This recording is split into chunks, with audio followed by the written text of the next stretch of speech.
The world of zombies, beginning with a golden spell at maximum level. This video is purely for entertainment and does not infringe on copyrights or laws. The rights to the novel and image belong to the original author. We do not claim ownership. Don't like waiting and want to listen to this fanfic in full now? Subscribe to our Patreon, where you'll find the best fanfics. Chapter 176 I Can Help You Kill Him. Woman's heart, woman's heart, I think you are wrong. The most terrifying thing in this world is the heart of an unfaithful man. The woman laughed crazily when she heard Lin Kaiyun's words, and spread her purple gold glass skirt with both hands, floating behind her like it was blown by the wind. The ghost energy on the woman's body spread out unscrupulously, and soon filled the entire ghost den. The ghosts in the courtyard knelt on the ground in fear, and some scattered ghosts were directly turned into ashes. The woman threw away the hem of her skirt and walked towards Lin Kaiyun, leaving a piece of frost under her feet with every step.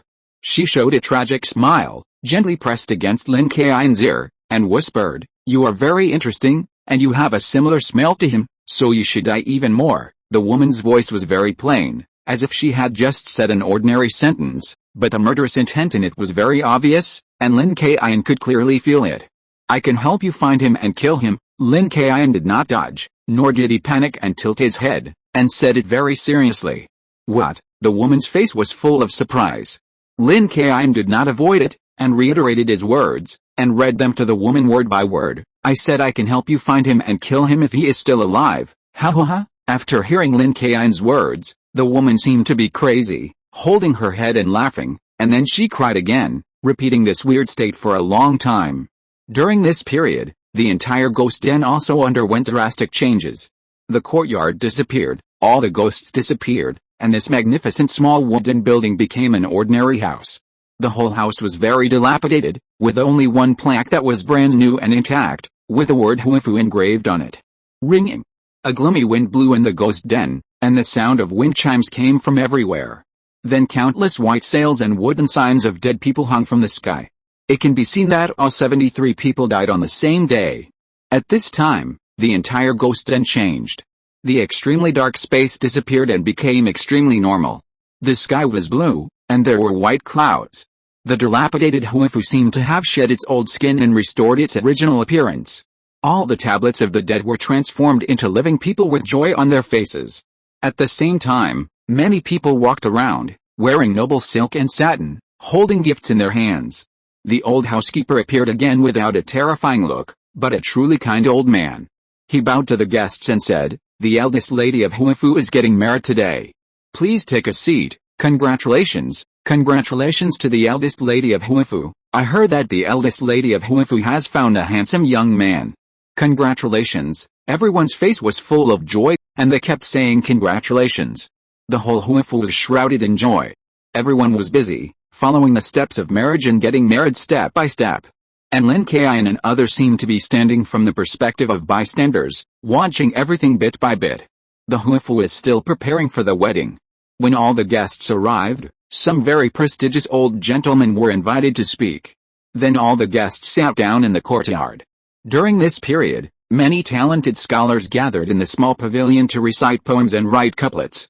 In this small pavilion, there was also a painting that the eldest lady of the Huifu liked the most, the picture of the imperial concubine dressing up. The auspicious time has arrived. The two newlyweds can come out, the old housekeeper shouted to the depths of the inner courtyard meticulously according to the time. Then the whole Huifu played festive music again, and everyone stood up and looked towards the inner courtyard. Soon, a woman in a wedding dress with a red veil on her head walked out slowly with the help of a maid.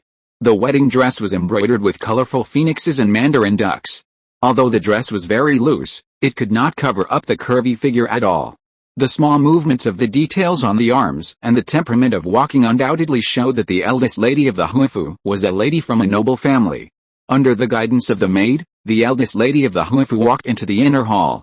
The old housekeeper saw that the eldest daughter of the Huifu had already arrived in the inner hall and shouted to the side room, "The auspicious time has arrived, please invite the son-in-law." This so-called son-in-law did not come to marry a wife in a sedan chair, but walked out of the side room. This appearance can be judged that this son-in-law should have come to the Huifu in the form of marrying into the family. Creak. The door of the side room opened, and the maid came out first with a red cloth bag, followed by a handsome young man. This young man was tall, with thick eyebrows and big eyes, especially the pair of emerald yellow eyes, which always attracted people's attention. Lin Kaiyun, who was watching from the side, frowned when he saw this son-in-law.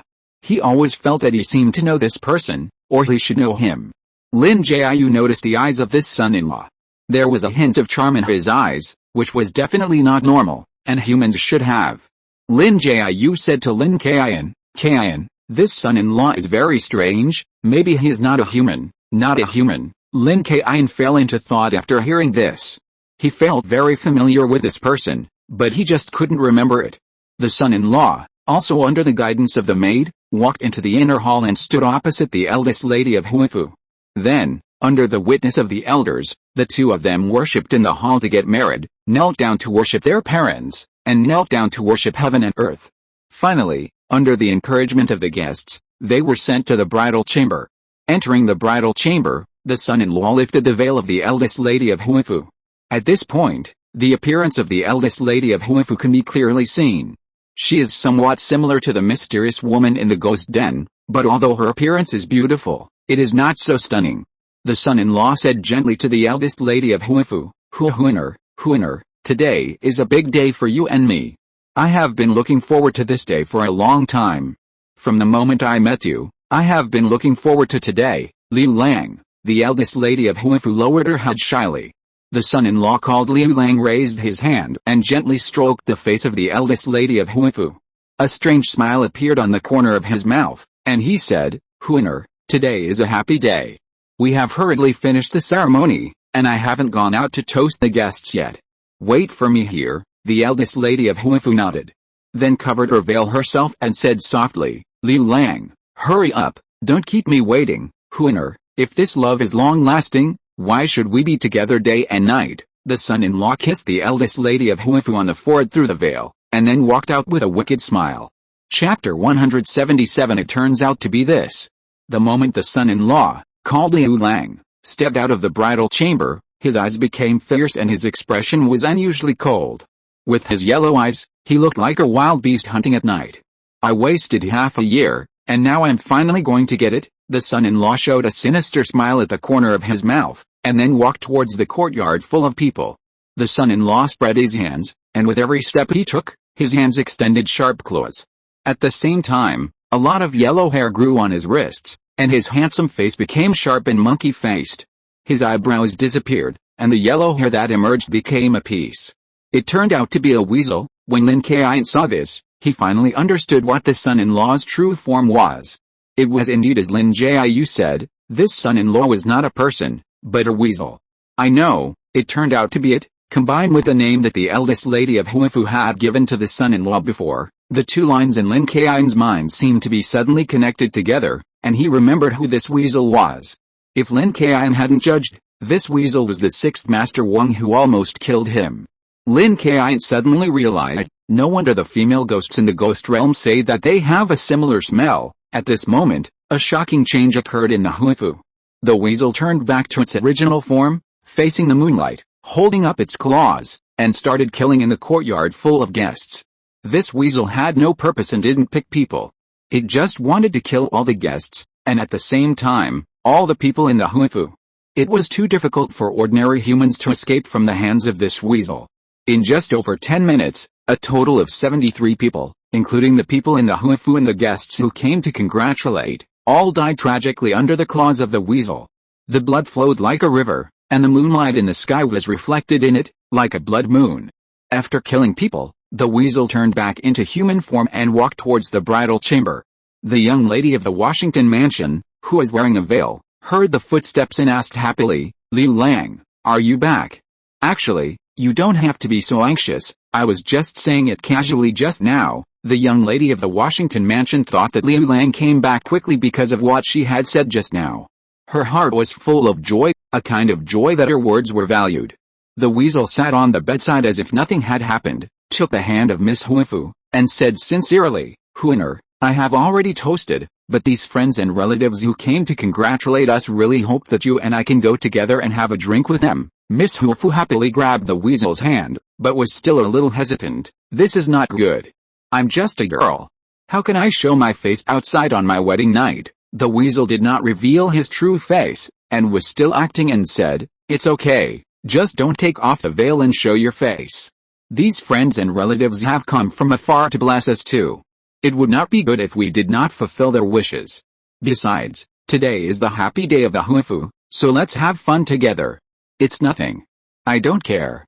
What are you afraid of?" "Yeah." Miss Huifu paused for a moment and thought carefully, nodded gently, and said through the veil, "Okay, husband, then I will listen to you, madam. Please." The weasel was not surprised at all, because after spending a few months with her, he knew that this young lady from Washington Mansion was very simple. He held her hand and walked outside. As soon as she went out, the young lady of the Huifu felt something was wrong. Even through the veil, she could clearly smell a bloody smell. "Li Lang, why is there a bloody smell outside?" The weasel made up an excuse, "Don't mention it." The old housekeeper felt that there was not enough pork in the dishes, so he slaughtered a pig and a deer and added 2 more dishes for all the guests. After hearing the weasel's explanation, the young lady of the Huifu had no doubts and complained a few words. "This old housekeeper is really something. How can he kill livestock in the yard? He has to go outside the house." "Really?" The weasel took the hand of the young lady of the Huifu and walked towards the yard full of guests' corpses. "Huiner, today is a big day for you and me, and it's really too busy. The old housekeeper is so old and he is so busy that he can't do anything. We should be more understanding of him." "Yes, it's still Liu Lang, you are considerate. I am so lucky to marry you." When Miss Huifu heard what the weasel said, she was very happy and laughed secretly through the veil. Although this man was married into the Huifu, in Miss Huifu's heart, there was no hierarchy. She only knew that she was married and had to listen to her husband in the future. However, the further she walked into the yard, the stronger the smell of blood became. Miss Huifu couldn't help but frown and asked in confusion, "Liu Lang, what's going on? Why is the smell of blood getting worse?" Having arrived at the yard, the weasel smiled at Miss Huifu and said, "Lift the veil and you will know." Miss Huifu was a little confused after hearing this. She was originally unwilling to lift the veil to show her face because of the woman's code of conduct, but the smell of blood was too strong, so Miss Huifu carefully lifted a corner of the veil. However, the next scene made Miss Huifu unable to let go until her death. She only saw that all the people in the yard fell in a pool of blood with their eyes wide open. Whether it was the guests who came to congratulate him on his wedding, or the servants of the Huifu, her father and mother, and the old housekeeper who worked tirelessly despite his age, all stared at the bridal chamber in the inner courtyard with their eyes wide open, obviously still worried about the safety of the young lady of the Huifu before they died. The young lady of the Huifu's body softened, and she lost all her strength. She collapsed to the ground, crying and shouting, "What's going on? Nothing happened, I killed them all." The weasel did not transform into its original form, but still maintained its human form. It picked up the young lady of the Huifu and said without any emotion. Miss Huifu's brain had collapsed at this time. All her family members were dead, and they were killed by her newly married husband. She screamed in pain, "Liu Lang, why? Why did you do this? If you have any reasons or if Huifu has any grudges against you, you can just kill me, but why kill everyone?" The weasel grinned and smiled at Miss Huifu. "Reason? I have no reason. I'm just happy to kill them." This smile made Miss Huifu feel cruel. Even if she turned into a ghost, she would never forget this smile. Seeing Miss Huifu trembling all over, the weasel grabbed Miss Huifu's wrist and asked teasingly, "Huiner, my dear Huiner, do you hate me?" Chapter 178 9 Yin Blood Pearl. The weasel looked at Miss Washington provocatively, and it felt like watching a cricket in a cage, full of disdain and amusement. Why? Miss Washington kept crying as if she was crying out about the injustice of fate, and also as if she was crying out that her eyes had met the wrong person. Miss Washington clenched her fists tightly, and because of the great joy, her red nails were firmly embedded in her palms, and the blood that flowed out blended with the carefully painted red nails. The weasel felt a hatred in Miss Washington's heart that seemed to have turned into a physical entity, and a strange smile appeared at the corner of his mouth. "Huiner, I'm really sorry, I have no other way. I must make you hate me and kill your whole family, which is the best way to make you hate me." After saying that, the weasel quickly raised his right arm, stretched out his claws, and inserted them directly into Miss Washington's chest with lightning speed. The weasel's arm clearly felt the beating heart of Miss Huifu. He put his face close to Miss Huifu's ear and said, "I know you love me, and you said you would die for me, so I'm just helping you fulfill your promise." As soon as the words fell, The weasel's claws suddenly crushed Miss Huifu's heart. "I won't let you go even if I become a ghost." Miss Huifu stopped crying, and her expression was unusually calm at this time. She stared at the weasel, her mouth opened and closed, as if she was saying something very ordinary.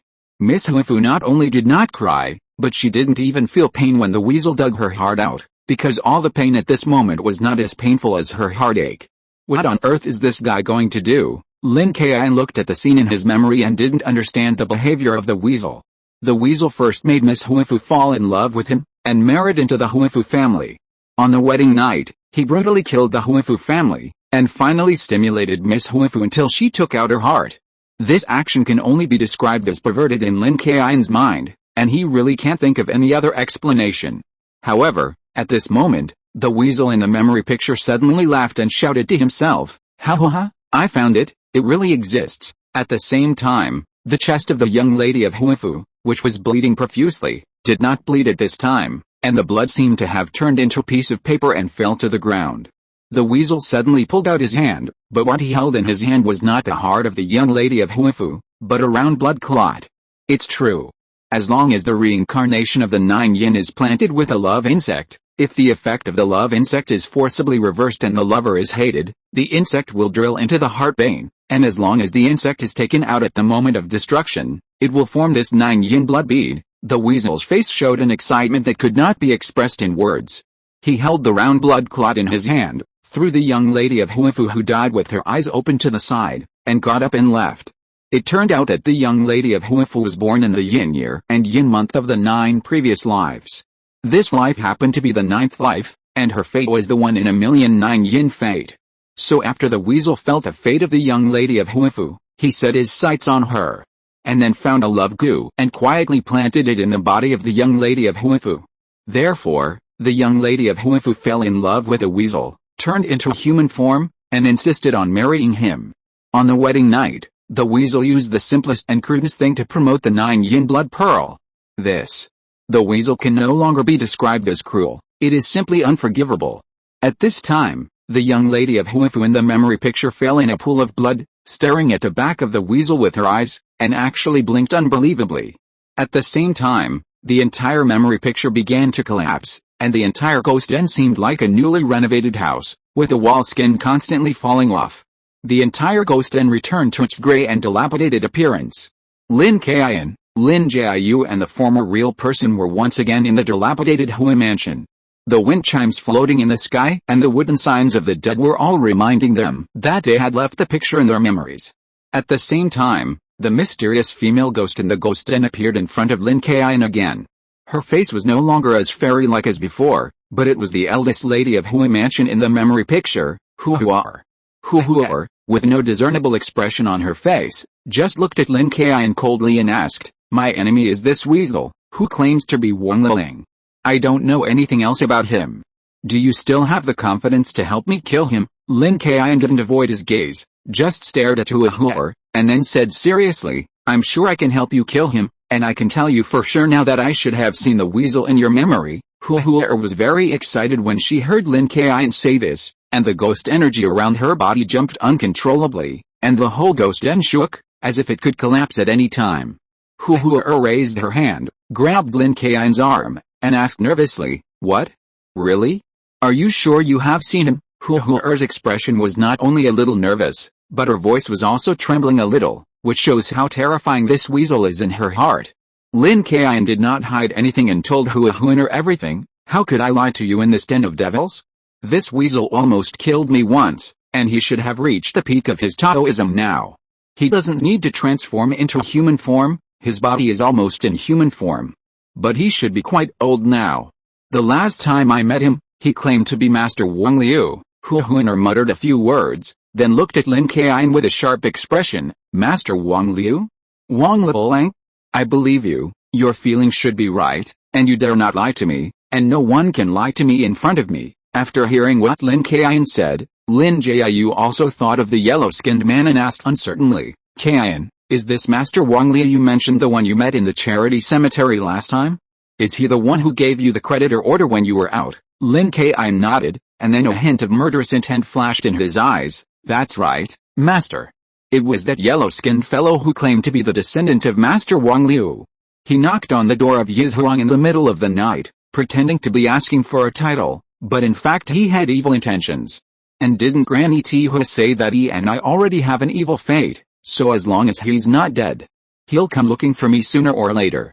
Chapter 179, Are You Stimulated? With Lin Kaiyun's personality, he didn't want anything to happen. The enemy had been hiding in the dark, so since Granny Taiyi told him about the bad fate of Master Wang Liu, Lin Kaiyun had been very uncomfortable. After Lin Kaiyun confirmed it, the resentment and ghost aura of the female ghost Huahuaner became even stronger, and this overwhelming aura was all pressed on Lin Kaiyun. Although he knew that Huahuaner was just emotionally excited and had no intention of killing, this aura still made Lin Kaiyun tremble. It was not because he was afraid, but because of his body's resistance reaction. Huahuaner's eyes flashed with a dark light, staring at Lin Kaiyun and saying word by word, I believe you, and I won't force you.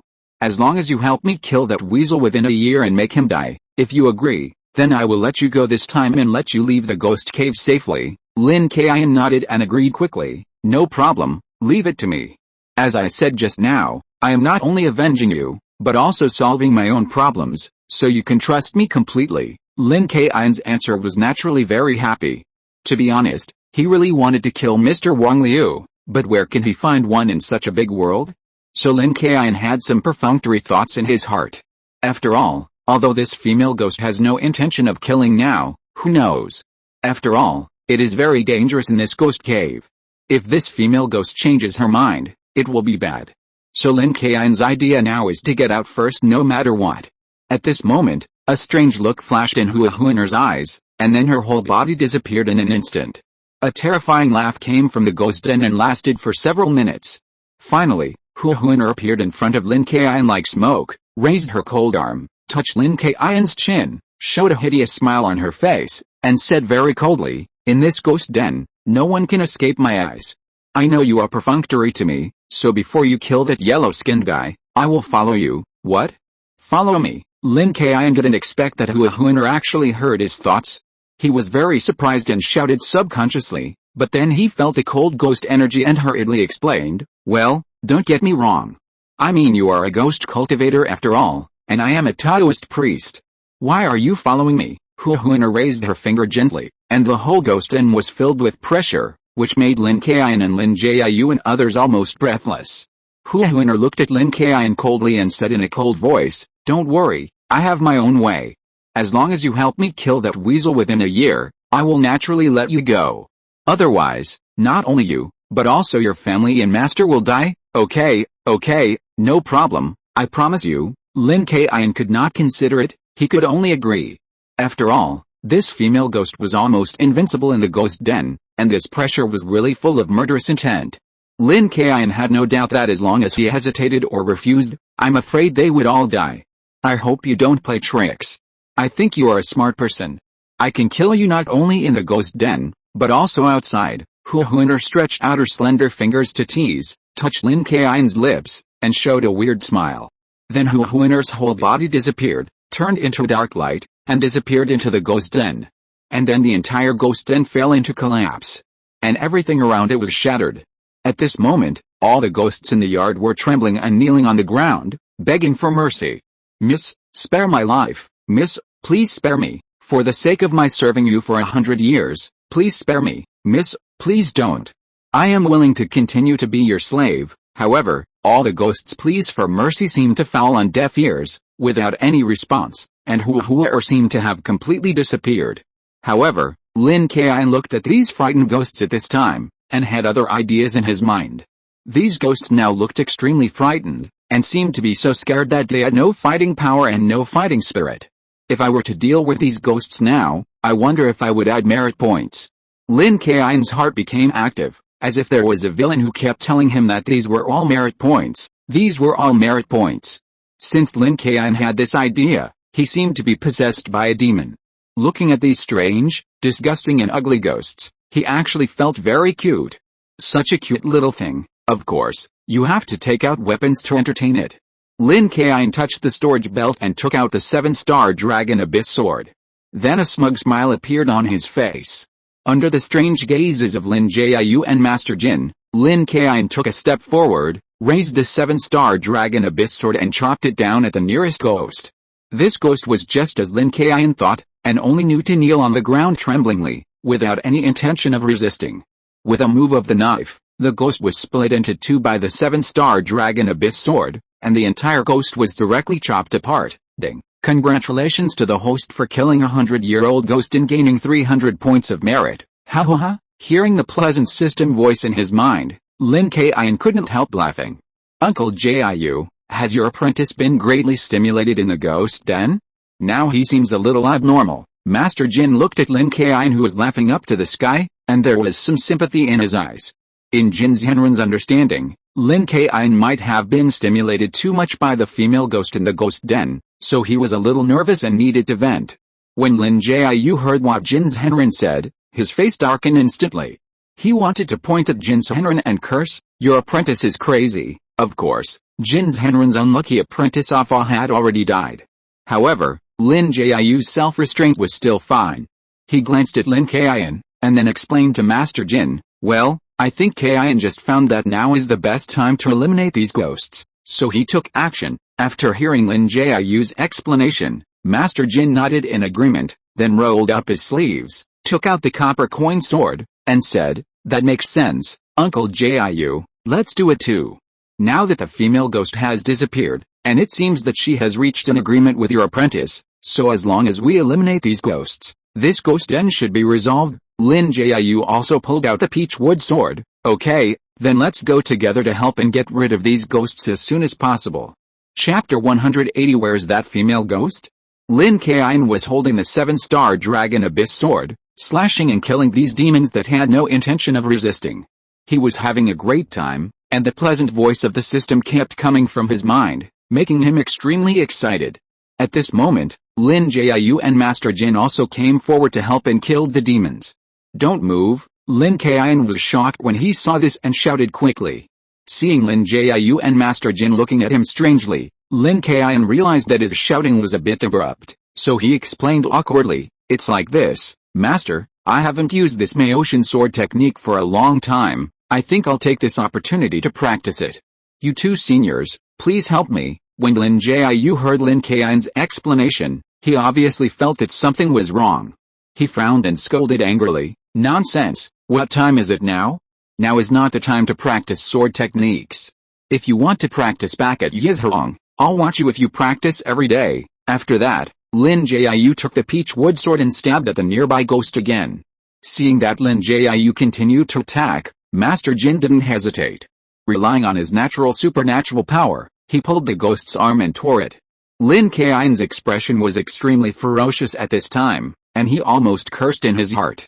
Although Lin Jiu and Jin Dorn were helping him kill ghosts on the surface, they were actually weakening his merit points, which made him feel very distressed. However, he had no excuse to convince Lin Jiu and the others, so he could only kill ghosts desperately, hoping that he could be faster.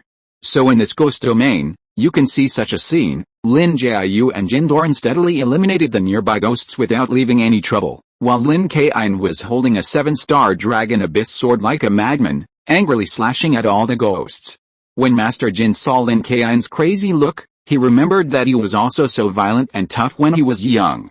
Then he smiled at Lin Jiu and said, "Uncle Jiu, although your apprentice is extremely talented and his strength is not weaker than mine, he is still a young man after all.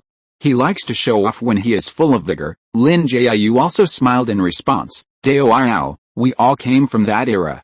It's useless to be young if you don't act frivolously." Ding. Congratulations to the host, you have killed ghosts for 10 years and gained 20 points of merit. Ding. Congratulations to the host, you have killed a 100-year-old monster and gained 300 points of merit. Ding. Congratulations to the host, you have killed a 300-year-old long-tongued ghost and gained 500 points of merit. As Lin Kaiyun worked harder and harder, the voice of the ghost system broadcast also accelerated.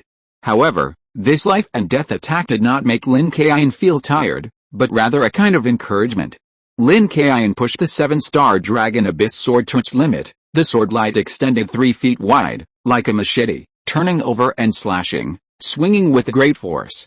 Single attack could no longer satisfy Lin Kaiyun's speed. he began to use range moves.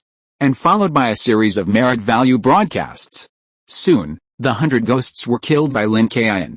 Of course, Lin Jiu and Jin Zhengying also killed more than 20. In the end, there was only one ghost left, the two-faced old butler. This two-faced butler is extremely powerful and can be said to be a small boss. So the corresponding merit points are naturally not small, so Lin Kaiyun certainly does not want to give up this merit point, so he took the lead and said to Lin Jiu, "Master, let me take over this ghost. I have gained some experience this time and I want to practice now." Lin Jiu nodded, casually put the peach wood sword behind him, and said, "Well, I don't know why, these ghosts are suppressed by the ghost domain and can't resist, but you still have to be careful. If there's any crisis, Master Jin and I will take action immediately." "Don't worry, Master," Lin Kaiyun responded, and then took a step forward, moving towards the two-faced old butler. His speed was very fast, as if he was afraid that someone would snatch it from him. This two-faced old butler was different from other ordinary ghosts, who only knew to kneel on the ground and trembled in fear.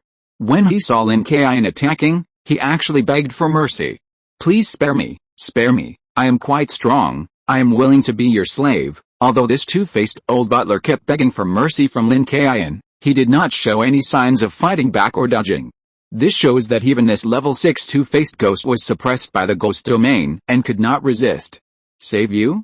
How can I get any merit from a disgusting and ugly two-faced ghost like you?" Lin Kaiyun was unmoved, grinning, without stopping his actions at all, and slashed the two-faced ghost's head with his extremely sharp sword.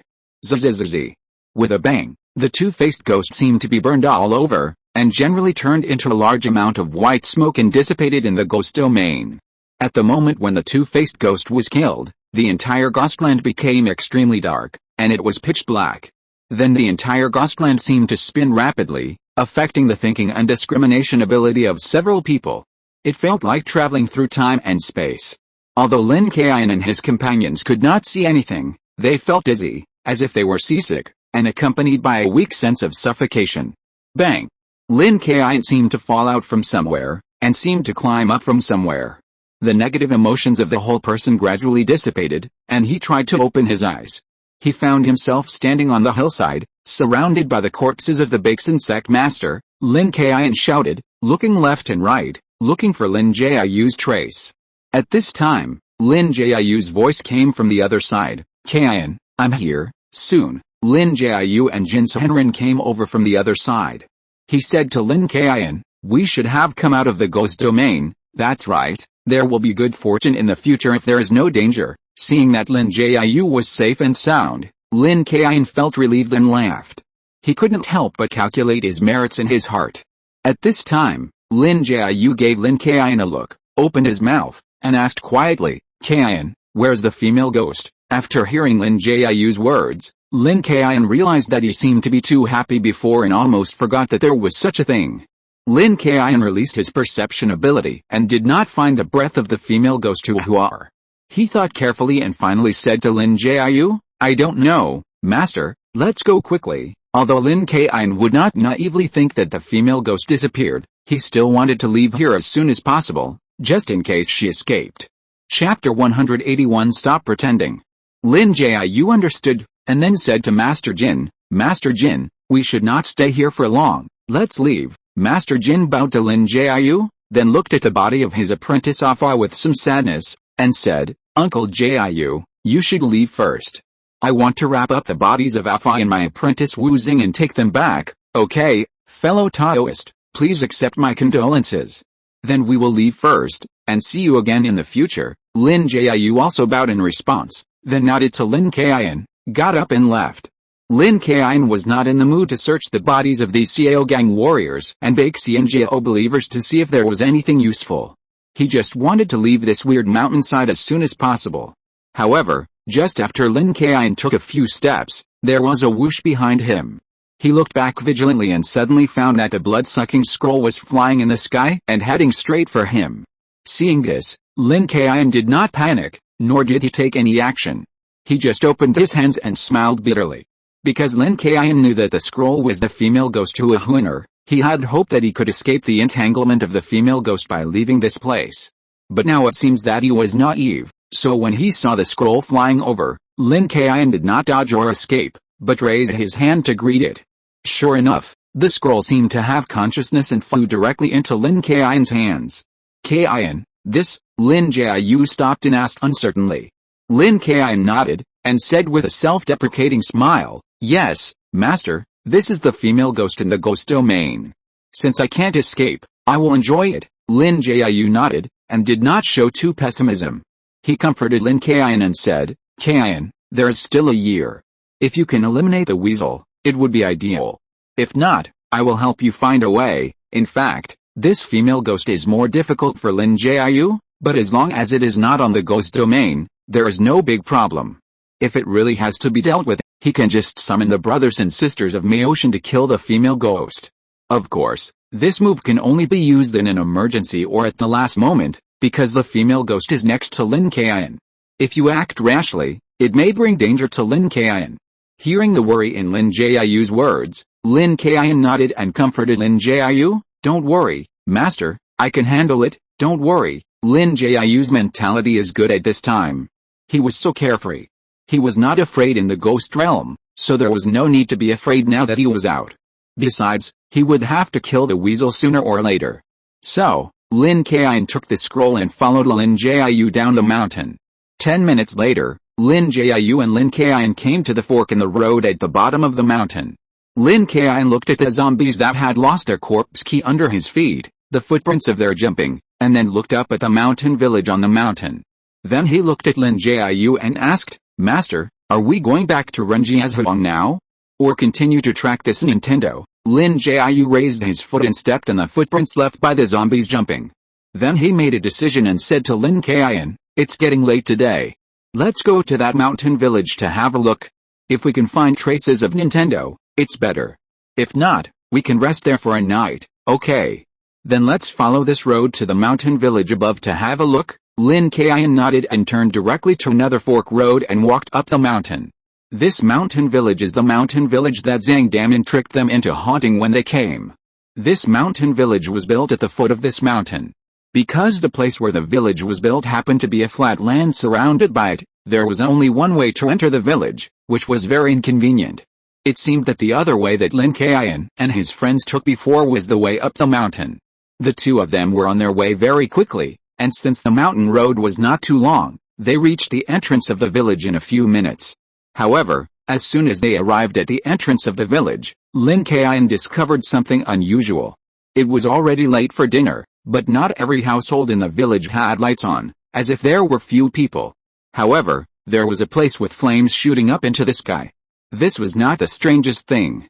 The strangest thing was that from the entrance of the village, one could see white silk hanging on some of the white walls in the village, and paper money was scattered beside the weeds on both sides of the road.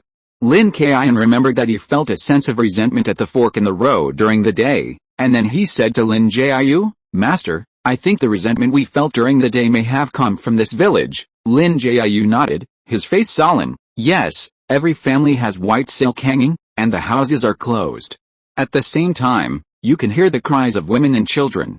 There must be a big story here. The big story should be the resentful ghost."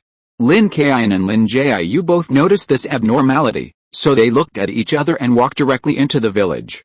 After walking on the main road of the village for a while, every household had their doors closed, and there were no lights flashing. Except for the sound of the wind blowing the white silk, there was no sound, and no one was seen. Then, the two walked towards the location where the fire was soaring into the sky. It was a house with red bricks and red tiles, which was very conspicuous in the village. Without hesitation, Lin Kaiyun pushed open the wooden door and walked in. In the yard, some people were chatting and even gambling.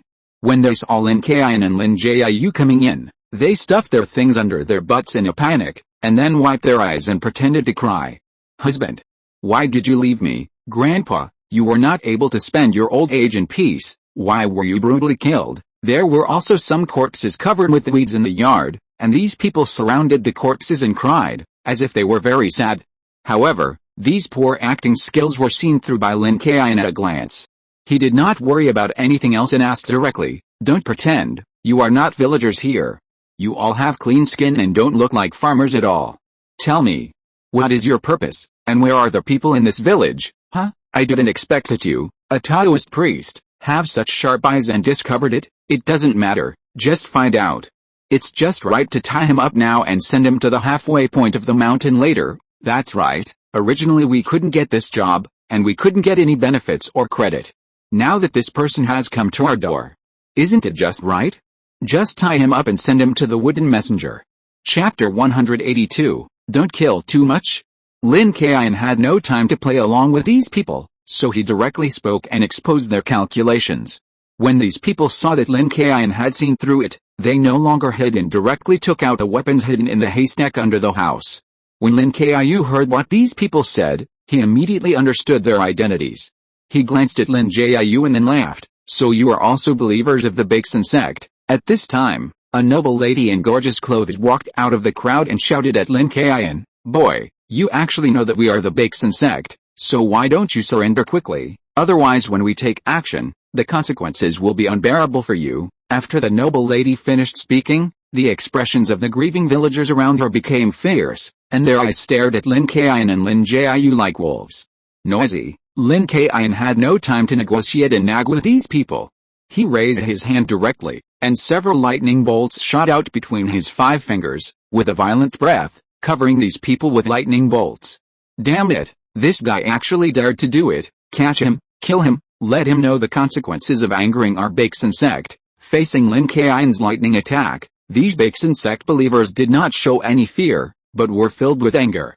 Yo, you are really brave, but my lightning is not a bluff, Lin Kaiyun praised with some appreciation, then pressed his hands down suddenly, and shouted, 10,000 thunders. Suddenly, lightning enveloped the heads of these Baeksan sect believers disguised as villagers, and spread out like fireworks, forming several thin lines in the sky, and exploded in a spreading arc. Then, like a cage, all the Baeksan sect believers were trapped in it. However, this was not all. After the lightning fell in the cage, it immediately shrank inward at a speed that was difficult to see with the naked eye. Like a flash of light, this lightning cage repeatedly shrank and expanded, and all the Baeksan sect believers, basically everyone, were trapped in the lightning cage and electrocuted several times. These immortal worshippers disguised as villagers were not very strong to begin with. After these attacks, they all collapsed to the ground, and even the weak ones foamed at the mouth and twitched. The majestic lady before was now extremely embarrassed. Sweat and dirt mixed together on her elegant face, as if she had just crawled out of a pile of beggars. Regardless of her manners, the noble lady dug her fingers into the ground and forced her head up to look at Lin Kaiyun. Damn it, who are you? Are you trying to go against our Baeksan sect? Lin Kaiyun listened to the noble lady's threatening words and couldn't help shaking his head in contempt. He said with disdain, I killed that wood messenger from your Baeksan sect. Do you think that counts as going against us? When the noble lady heard what Lin Kaiyun said, horror appeared in her eyes. Then she shook her head desperately with a look of disbelief, shouting, Impossible, you are lying to me. The wood messenger's body is immortal. You can't kill him. No one can kill him.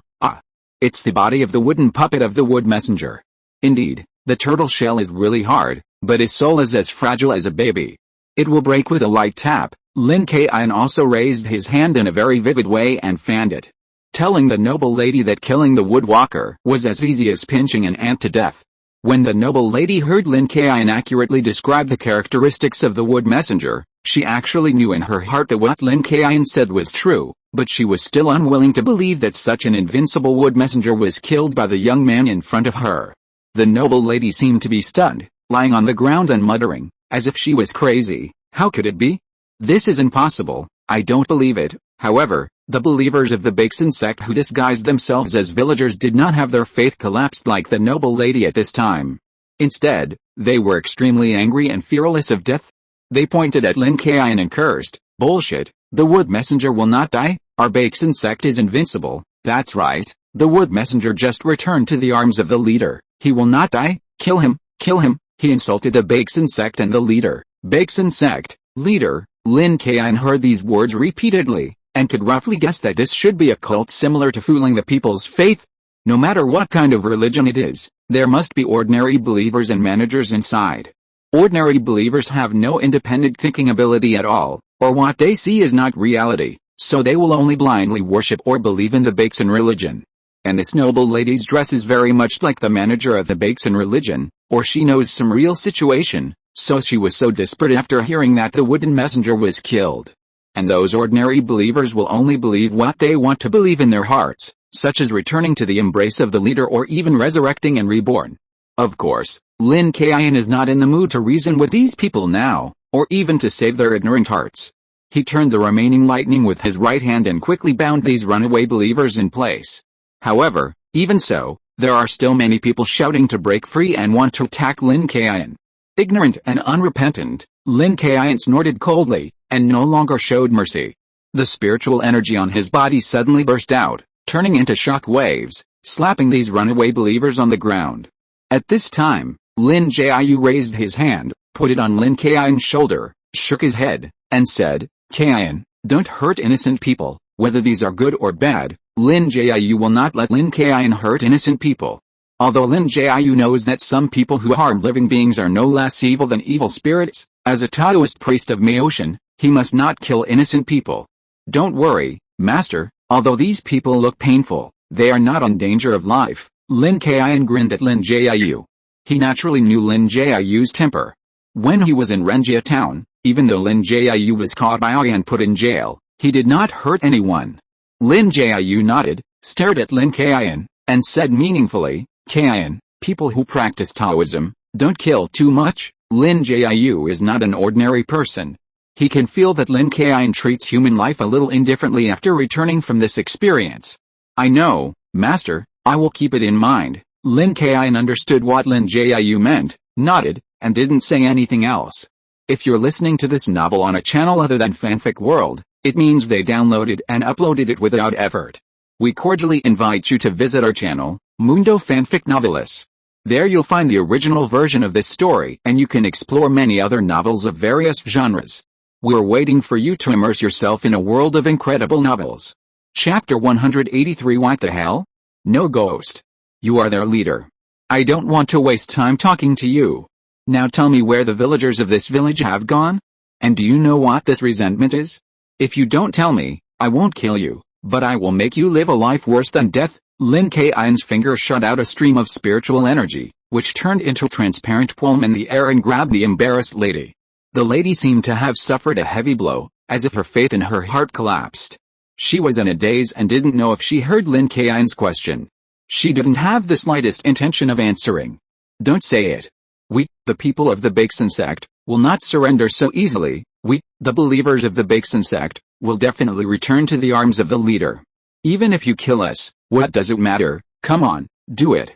I can't wait to see the leader." These radical believers of the Baeksan sect spoke nonsense to Lin Kaiyun, not afraid of death at all, and even wished that Lin Kaiyun would kill them quickly. "You are so long-winded." Lin Kaiyun was in a very bad mood because of these people. If Lin Jiu had not been around, he would have sent all these people to see the king of hell. The sky and the earth are boundless, and the universe borrows the law. Listen to the wind singing. Lin Kaiyun took out a piece of talisman paper, rubbed it in his hands, and crushed it directly. At the moment of crushing, a strong wind swept under Lin Kaiyun's feet. This strong wind followed Lin Kaiyun's fingers and wrapped all the believers of the Baeksan sect together, like a rope wrapped around a rattle. "Go away. Go outside and remember your leader." Lin Kaiyun waved his hand casually, and these stubborn believers of the Baeksan sect who were wrapped by the wind rope were thrown outside the cement wall.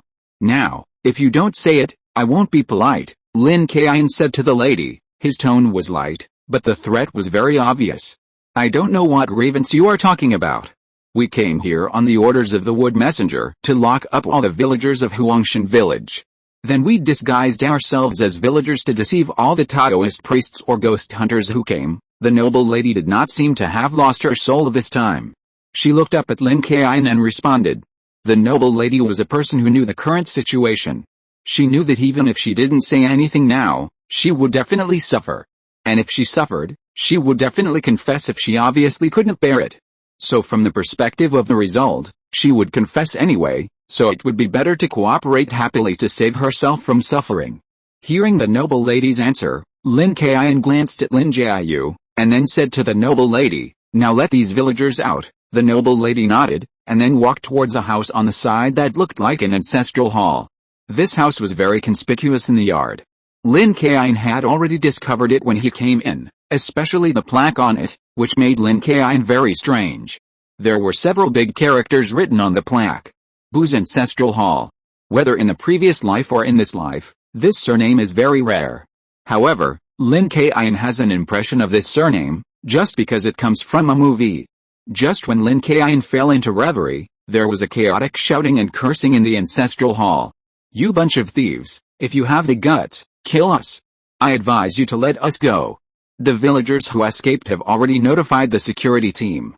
If you kill us, you will also be wanted. There are evil ghosts in our village. You have seen those white flags. I tell you, if you dare to hurt people in our village, you will definitely not end well. Bitch, look at the cheap look you are wearing. I wish I could kill you." Listening to these curses, Lin Kaiyun couldn't help but frown. Of course, it was not because the curses were ugly, but because it seemed to mention the words evil ghosts and haunted. This means that Lin Kaiyun and Lin Jiu's guesses were correct. In fact, he would rather someone in the village pretended to be a ghost than there was really a ghost. After all, the resentment was so strong that this ghost would definitely be difficult to deal with. "Kaiyun, you should have heard it. It seems that the white silk hanging in the village is not fake, which means that the resentful ghost should have harmed many people now," Lin Jiu said to Lin Kaiyun with a serious face. Lin Kaiyun nodded. "Master, from what you said, the people here seem to know that there is a ghost. What is the reason? We will know once we ask." At this time, the door of the ancestral hall was kicked open, and more than 20 men and women came out, including several old men with white hair and beards. The lady said to Lin Kaiyun, "These are the only villagers we knocked unconscious. Some people in other houses were also locked up, and some villagers ran away." "Okay, I know," Lin Kaiyun nodded. The lady asked sincerely, "Do you need me to release the other villagers?" "No," Lin Kaiyun refused without even turning his head. "HMPH, what is your purpose, you thieves? It's not too late to mend the fence after the sheep have been lost. If you come to your senses now, I may be able to make the decision and have the security team stop looking for you." At this time, an old man with a white beard came out. He saw the lady talking to Lin Kaiyun and mistakenly thought that Lin Kaiyun was in the same group with the thieves who kidnapped them. Lin Kaiyun didn't mind what the old man said. After all, the lady looked like she was reporting to him, so misunderstandings were inevitable. Lin Kaiyun smiled and said, "You misunderstood. I am a Taoist priest from Mount Mao and this is my master Lin Jiu. We are not on the same side as these believers of the Baixin sect who kidnapped you. Of course, we did save you, but you don't need to thank us." "Humph." The old man knocked his cane, snorted with a cold face, then glanced at Lin Kaiyun and said, "Thank you? Tell me, what is your purpose?" Lin Kaiyun was not angry at the old man's questioning and indifferent attitude. He directly stated his purpose. "I saw quite a few in your village. People all hung white lanterns and white silk. At the same time, there was resentment above your village. If I'm not mistaken, there should be ghosts in your village recently, right?" After hearing what Lin Kaiyun said, the old man was obviously stunned for a moment, and the expression on his face was a little unnatural, but then he returned to normal and said to Lin Kaiyun, "What ghosts? What are you talking about? I don't understand. There are no ghosts here. I don't care if you are a real Taoist priest or a fake Taoist priest, please leave." Seeing that the old man was very uncooperative, Lin Jiu walked up to him and tried to persuade him earnestly, "Old man, the resentful ghost is born from resentment. If you can't resolve this resentment, it will not leave. Now everyone in your village is in danger, so please tell us the truth so that we can help you." Chapter 184. Why does it look so familiar? What help? I think you are plotting something bad against our Huangshan village. I've already told you that there are no ghosts here.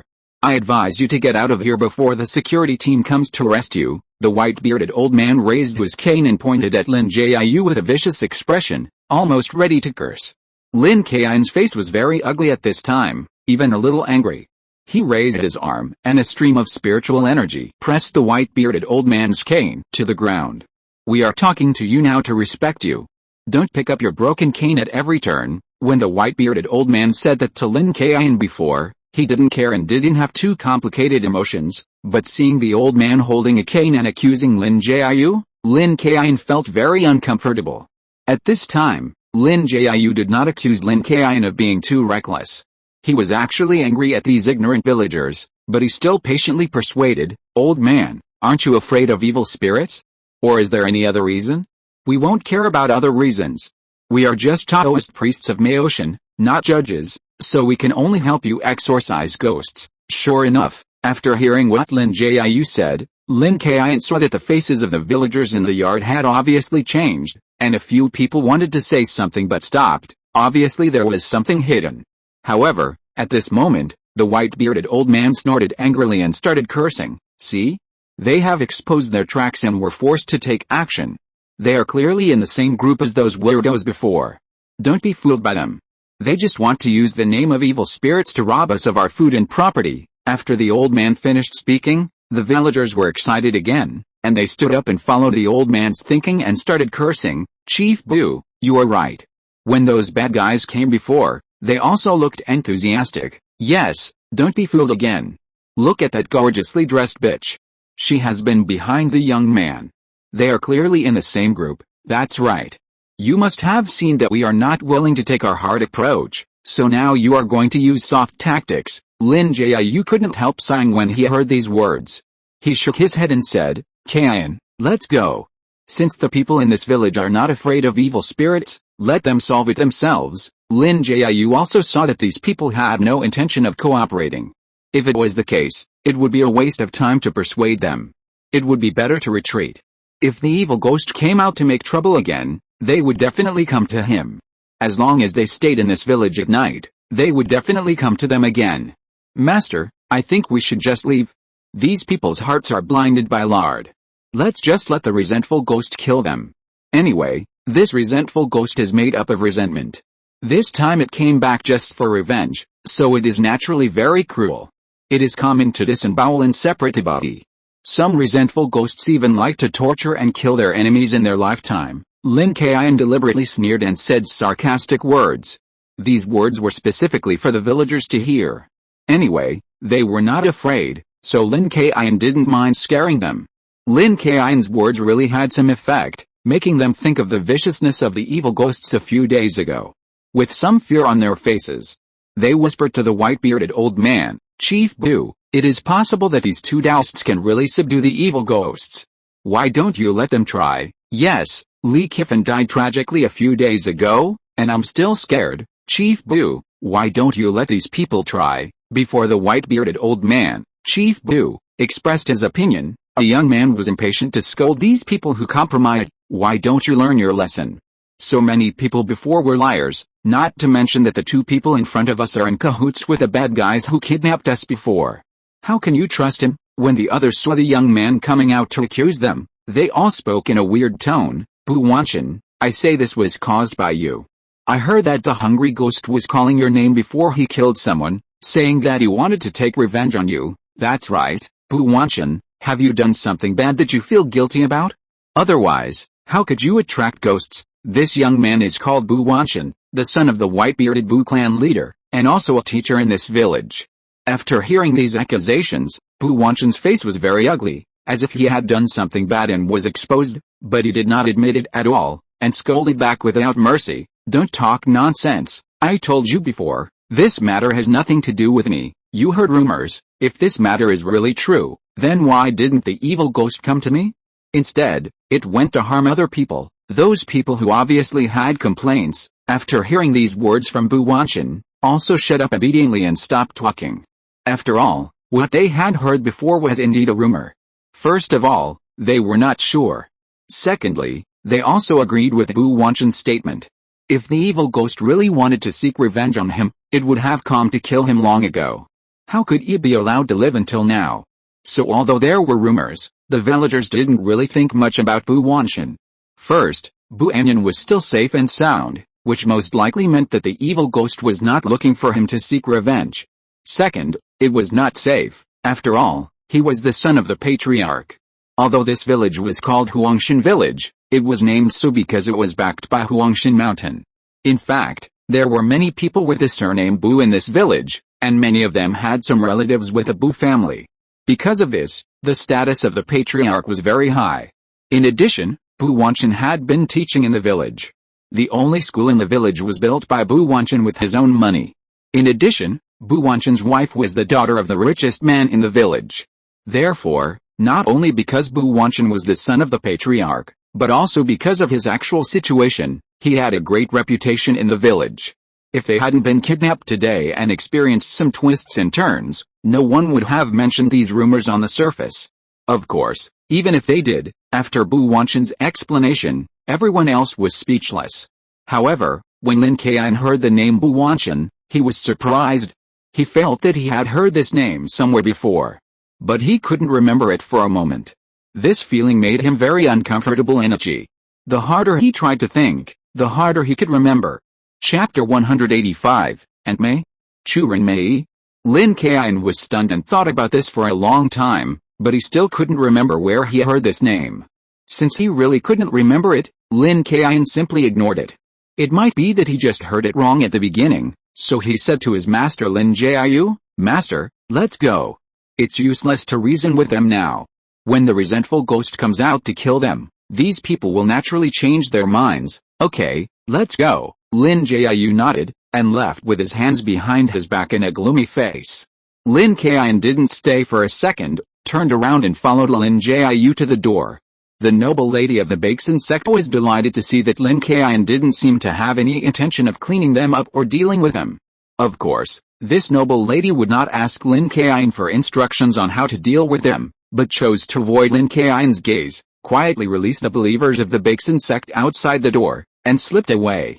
At this moment, a young man wearing glasses suddenly stopped Lin Jiu and Lin Kaiyun and asked nervously, "Masters, can you really solve this evil ghost? If you can, I am willing to tell you everything." Bu Wanchen, who was standing by, was very angry when he heard that the thin young man dared to stop Lin Jiu and Lin Kaiyun. He pointed at the thin young man's nose and cursed, "Li Kaiyun, what do you mean? These people are obviously here with bad intentions. We are not sure whether they are in the same group as those bad guys before. You dare to keep them and even mention the evil ghost. Those bad guys sneaked into the village before. I suspected there was a traitor. Tell me, is it you?" Lin Jiu and Lin Kaiyun, who had already walked to the door, turned back when they heard the thin man's words. Lin Jiu said to the thin man affirmatively, "Of course, the two of us are Daoists from Aocean. Although this resentful ghost is not easy to deal with, we are very experienced and should be able to solve it, but you need to explain everything to me." Lin Jiu didn't say anything. Bu Wanchen, who was cursing at the side, said that poor mountains and bad waters produce unruly people. In the process of exorcising demons and catching ghosts over the years, Lin Jiu had met many people like him. However, he wanted to get rid of this resentful ghost after all, so he spoke very sincerely.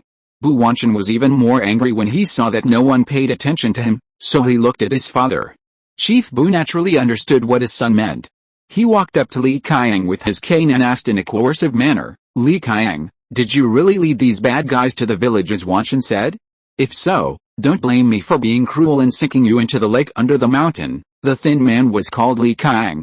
He had basically no status in the village. Facing the questioning of Chief Bu, he was frightened and broke out in a cold sweat.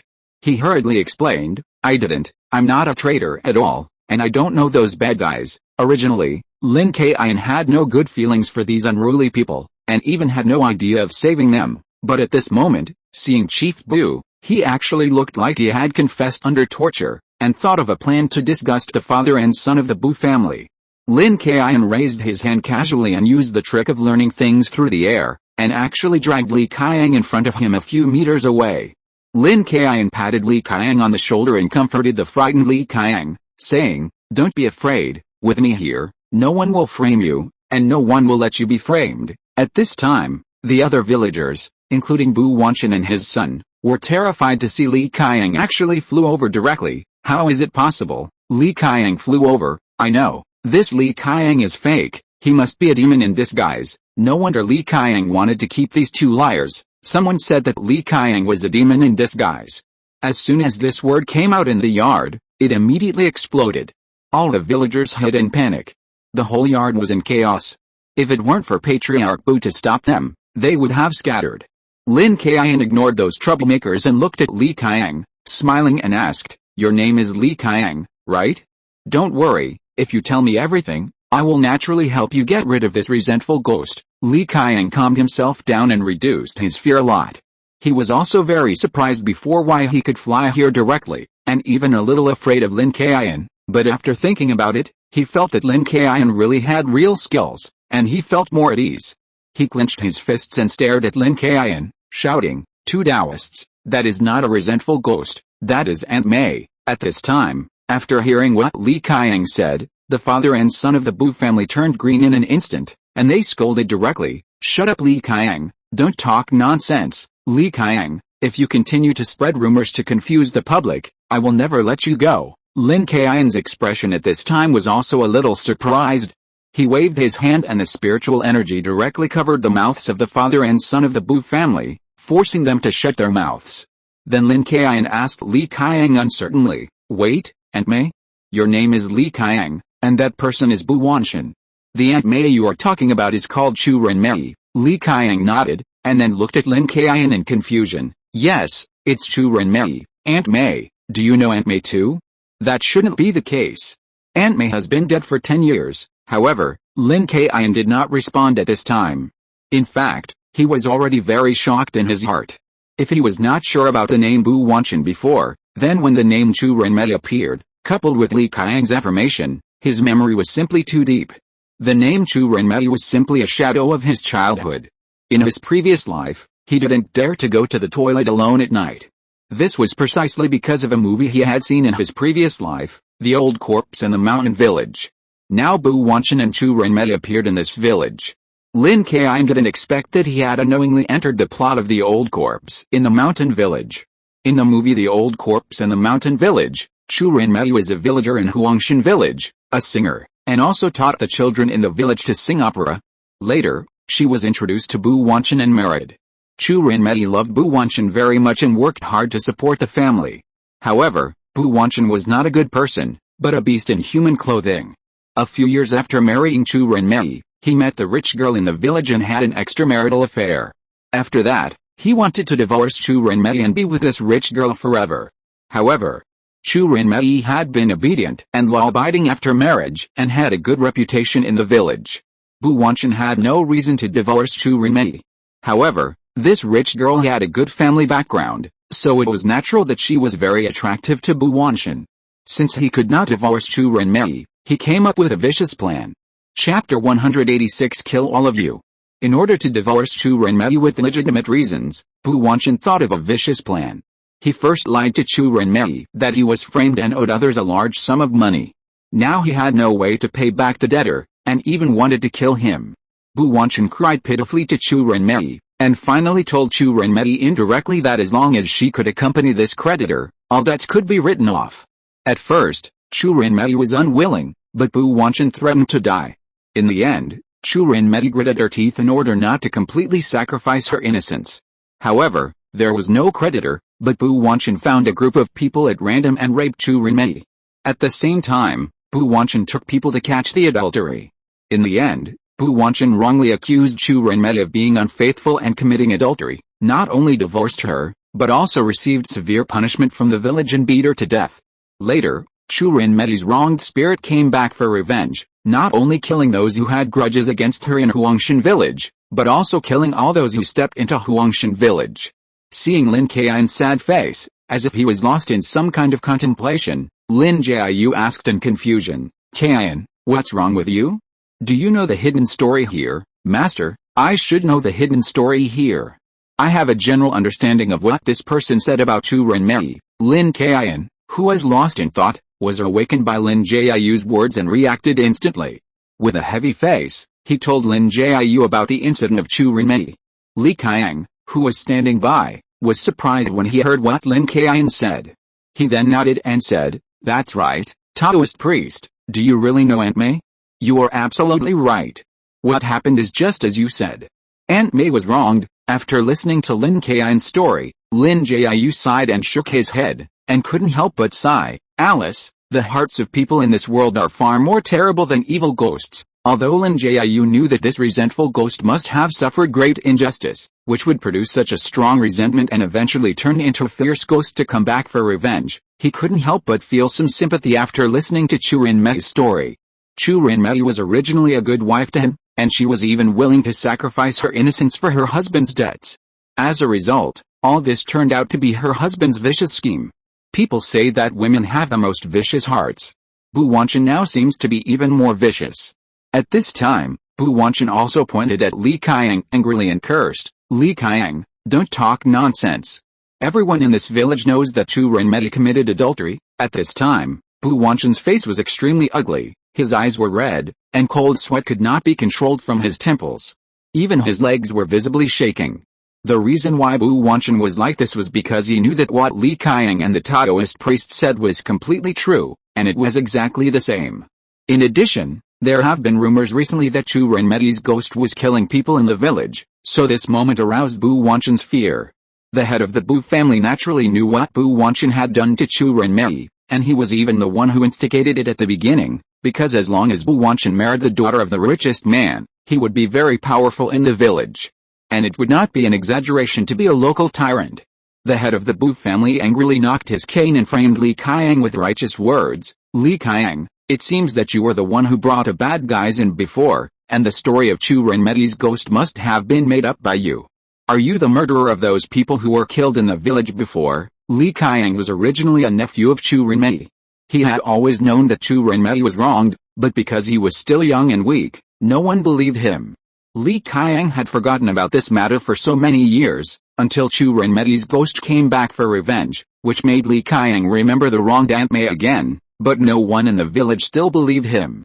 At the same time, he did not dare to confront the chief of the Bu clan and Bu Wanchen openly, but now Li Kaiyun mustered up his courage, pointed at the chief of the Bu clan, and shouted, "Clan Chief Bu Wanchen, how long are you going to hide it? When Aunt May died, there was no one from the village except your Bu family at the scene, and now Aunt May has come back to seek revenge. This is a well-known fact. How can you still deny it?" Li Kaiyun shouted this very loudly, and all the villagers in the yard heard it clearly. At this time, many old people began to doubt Chu Renmei's affairs. They thought that what Li Kaiyun said was probably right.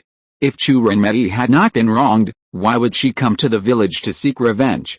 It is possible that Chu Renmei was really wronged at that time. I think so too, otherwise Chu Renmei would not have come back to seek revenge, and I have heard people say that Chu Renmei has been shouting Bu Wanchen's name. Clan Chief Bu Wanchen, is what Li Kaiyun said true? These words caused excitement in the crowd, and many people doubted the chief of the Bu clan and Bu Wanchen.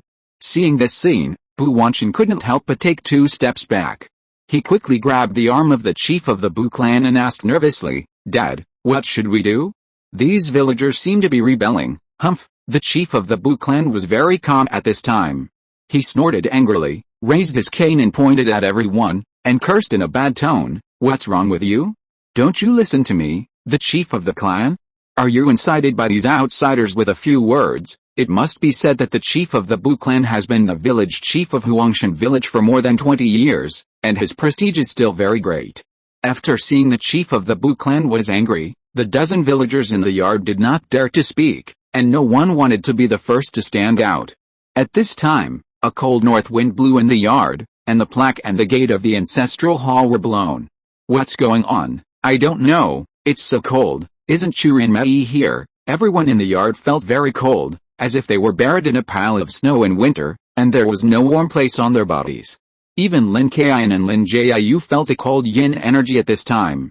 "Master, it's coming. Yes, get ready. This resentful ghost is extremely difficult to deal with. We must be fully prepared." Lin Kaiyun and Lin Jiu looked at each other. They knew that this was a cold grievance, which meant that this resentful ghost, Chu Renmei, was coming. This resentment became more and more intense, although it had no entity, but it seemed to be able to cover everyone's senses. Especially the villagers of Huangshan village. At this time, they only felt that their vision and touch were blocked.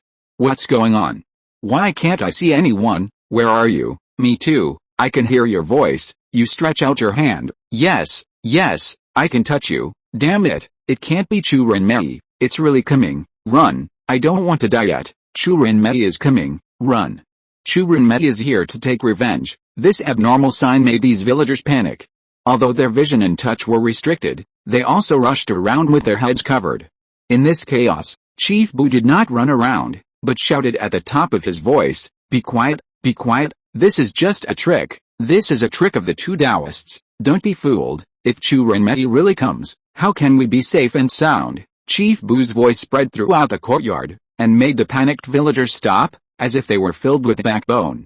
Although everyone now suspected that Chu Renmei's death might really be framed by Bu Wanchen, they have been accustomed to listening to Chief Bu for so many years, and it is impossible to change it for a while. Besides, it is now at this time, and no one has the leisure to question Chief Bu. After all, saving their lives is important. My lover is in a happy place, while my wife is in a broken heart. Abandoned women like you regret late. Do you also have the heart of a phoenix? And if not, continue the father's kindness, and feel the love after parting. The old love has no place to appeal. And chant Buddha, an orphan with a mother but no father, feeling wronged, but happy. It is not easy to meet, but easy to part. My lover, do you know that I have been ill for a long time and have tuberculosis, and I will die for you soon? A sad female voice actually sang an opera, and the voice seemed to be right beside my ears, but I could not find its trace. This opera was sung by Chu Renmei. Chu Renmei is here, help. Chu Renmei is here, run. Chu Renmei, your unjust death has nothing to do with us. It is not entirely your fault. If you want to kill him, kill him. The moment this opera sounded, many villagers remembered that it was a song that Chu Renmei had sung before, and their faces were terrified, and they sat on the ground in fear, begging for mercy. At this time, Bu Wanchen was even more frightened. He was so frightened that he didn't listen to orders and stood there, forgetting to run. He was even scared to the point of peeing his pants. The Bu clan leader beside him was not much better than Bu Wanchen. The older people get, the more afraid they are of death. At his age, he was not fearless, but more cherished his life. Of course, even if the Bu clan leader was not afraid of death, he certainly didn't want to die at the hands of Chu Renmei. He asked Bu Wanchen to use extremely cruel methods on Chu Renmei. Now that Chu Renmei came to seek revenge, the consequences made him shudder. Lin Kaiyun's eyes flashed with golden light, and he shouted to the sky, Chu Renmei, stop playing tricks, come out quickly. And put away your resentment that blocks your vision, otherwise I will not be polite. Lin Kaiyun was very sure that Chu Renmei would be able to hear his words, but he still underestimated Chu Renmei's viciousness. This Chu Renmei was not just looking for Bu Wanchen to seek revenge. It can be seen from the fact that he has been killing innocent people since he returned to Huangshan village. Now Chu Renmei wants to kill all the people in Huangshan village, regardless of whether they were born later, or even those who passed by. So Lin Kaiyun's words did not get a response from Chu Renmei, but instead screamed and attacked Lin Jiu and Lin Kaiyun. You two stinky dousts dare to stop me from taking revenge, you all deserve to die. Chu Renmei's resentful shouts resounded above everyone's head, and this ferocious face appeared in front of Lin Kaiyun, and the sharp claws grabbed Lin Kaiyun's chest. Bagua palm, save the world. Lin Kaiyun stepped out with his left foot and made a Bagua seal. A green light that only he could see spread from his toes, forming a Bagua formation. Then Lin Kaiyun's body spun at high speed, and his hands continuously hit his body, forming a barrier with no dead angles, which directly bounced Chu Renmei's claws away. I'm going to kill you all. After Chu Renmei's attack was blocked by Lin Kaiyun, she screamed even more miserably. A bloody face smashed by stones climbed out of the ground, and her hair whipped like vines in the yard. There were more than a dozen villagers in the yard. They had no ability to resist Chu Renmei's hair. Help, spare me, don't kill me, please, help. Run. This begging for mercy did not stop Chu Renmei's attack. Her hair even grew more wildly, like a disgusting tree made of hair, covering the sky and the sun. The hair that was whipped randomly was like a sharp knife, cutting all the villagers in half. For a moment, the yard was filled with blood, and the broken limbs and bodies flew everywhere as if blown by the wind. Bu Wanchen was very lucky and was not touched by Chu Renmei's hair, but at this moment he was so scared that he turned around and ran with all his strength. Dad, run, Wanchen, pull me up, I can't run. Chief Bu was also scared, supporting himself with a cane, trying to make himself run faster, but after all, he was not young anymore, and he was out of breath after running only 2 steps. However, Chief Bu's call for help did not make Bu Wanchen, who was running for his life, turn back. Rebellious son, Chief Bu cursed angrily, and even wanted to raise his cane and throw it at Bu Wanchen. However, at this moment, Chu Renmei's hair directly wrapped around Chief Bu's legs, dragging him under the long hair tree like dragging cargo. At this moment, Chu Renmei's bloody face emerged from the dense hair, opened her mouth, and bit down on Chief Bu. Help! Bu Wanchen, you beast! Chief Bu shouted angrily, enduring the pain, and died in Chu Renmei's mouth like a prey. Chu Renmei did not use any means, just bit Chief Bu to death bite by bite, really drank Chief Bu's blood, ate Chief Bu's flesh, and even did not let go of his bones, biting them one by one. Seeing how fierce Chu Renmei was, Lin Jiu was shocked, took out the bagua plate, and said to Lin Kaiyun, "Kaiyun, this resentful ghost is not as simple as revenge, it must be eliminated as soon as possible, otherwise everyone in Huangshan village will die." "No problem, master, let's do it together." Lin Kaiyun nodded, pointed his finger on the storage belt, and took out the 7-star dragon abyss sword. The two men looked at each other and rushed forward together. Lin Jiu flipped the bagua plate in his hand and threw it directly on the giant hair tree. Chapter 187 How come he got stronger? Lin Jiu threw the 8 diagrams plate into the sky. The 8 diagrams plate seemed to have eyes and flew directly to the towering hair tree of Chu Renmei. With one thought, the thunder rolls, the wind blows, the fire rain turns, and the 8 diagrams in 6 paths are at my disposal. Lin Jiu bit his finger and spilled the blood on Chu Renmei's hair from top to bottom. Then, Lin Jiu held the magic formula in his hand, and the spiritual energy surged, hitting the 8 diagrams plate directly. The center of the 8 diagrams plate suddenly changed, flashing 2 rays of light, one yellow and one green, like a colorful lid, covering the giant tree made of Chu Renmei's hair. "Ah!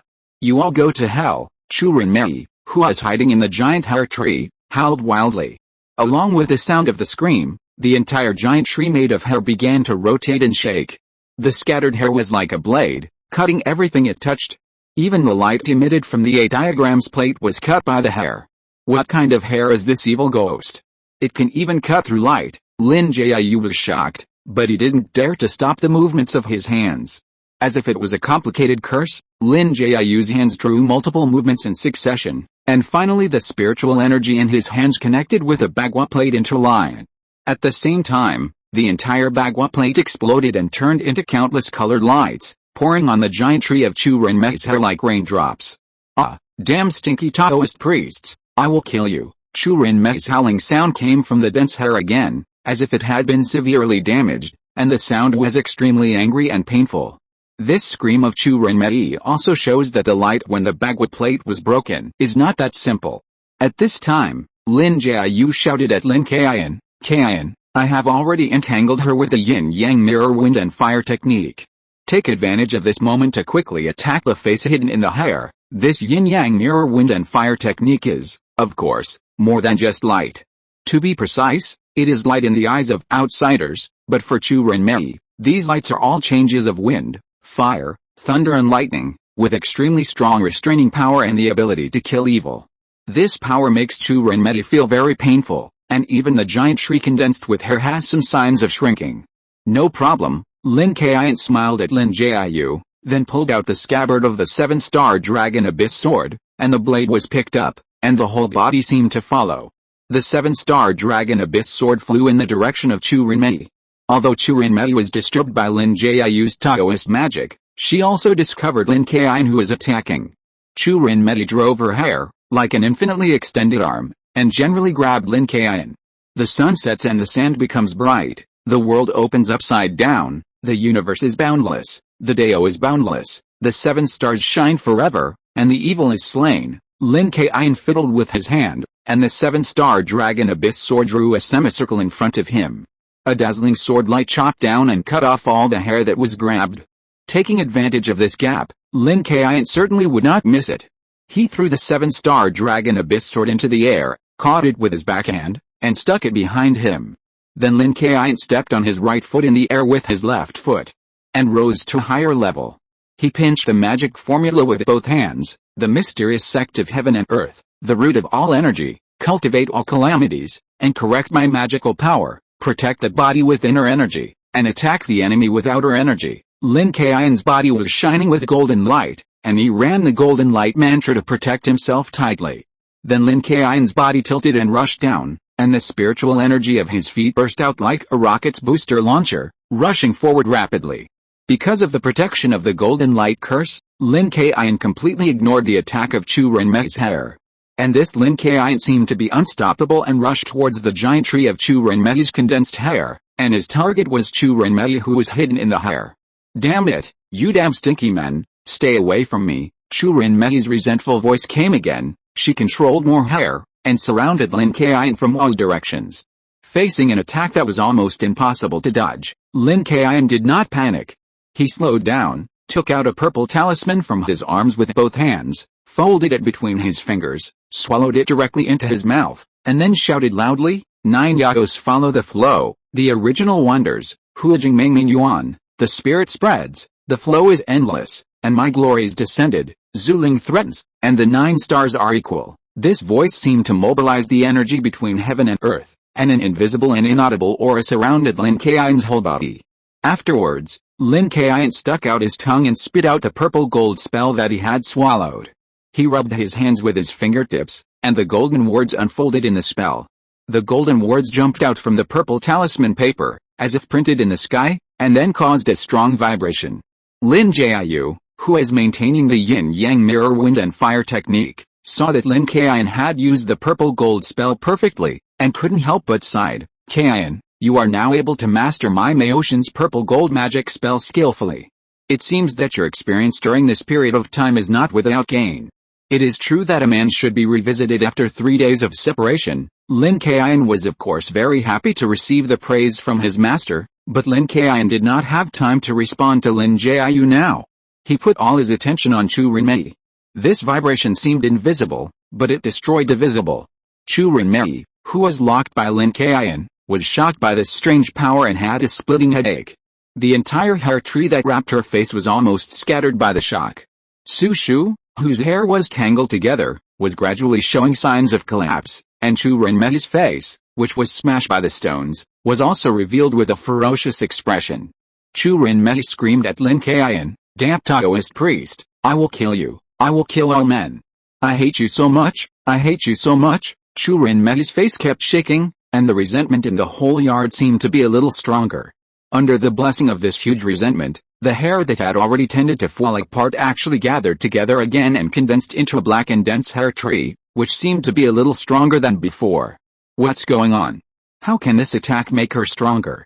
This script is not right. Lin Kaiyun saw Chu Renmei's hair that had become stronger, and his face couldn't help but reveal a sad look. He never thought that his attack would arouse Chu Renmei's resentment, making her strength seem to be strengthened. Chu Renmei was already very difficult to deal with, and now that she has become even stronger, even Lin Kaiyun feels a little tired. Chapter 188 Suggestions for Direct Solution. Lin Kaiyun had some bad thoughts in his mind, and even prepared for the worst, but he would not give Chu Renmei any chance to breathe.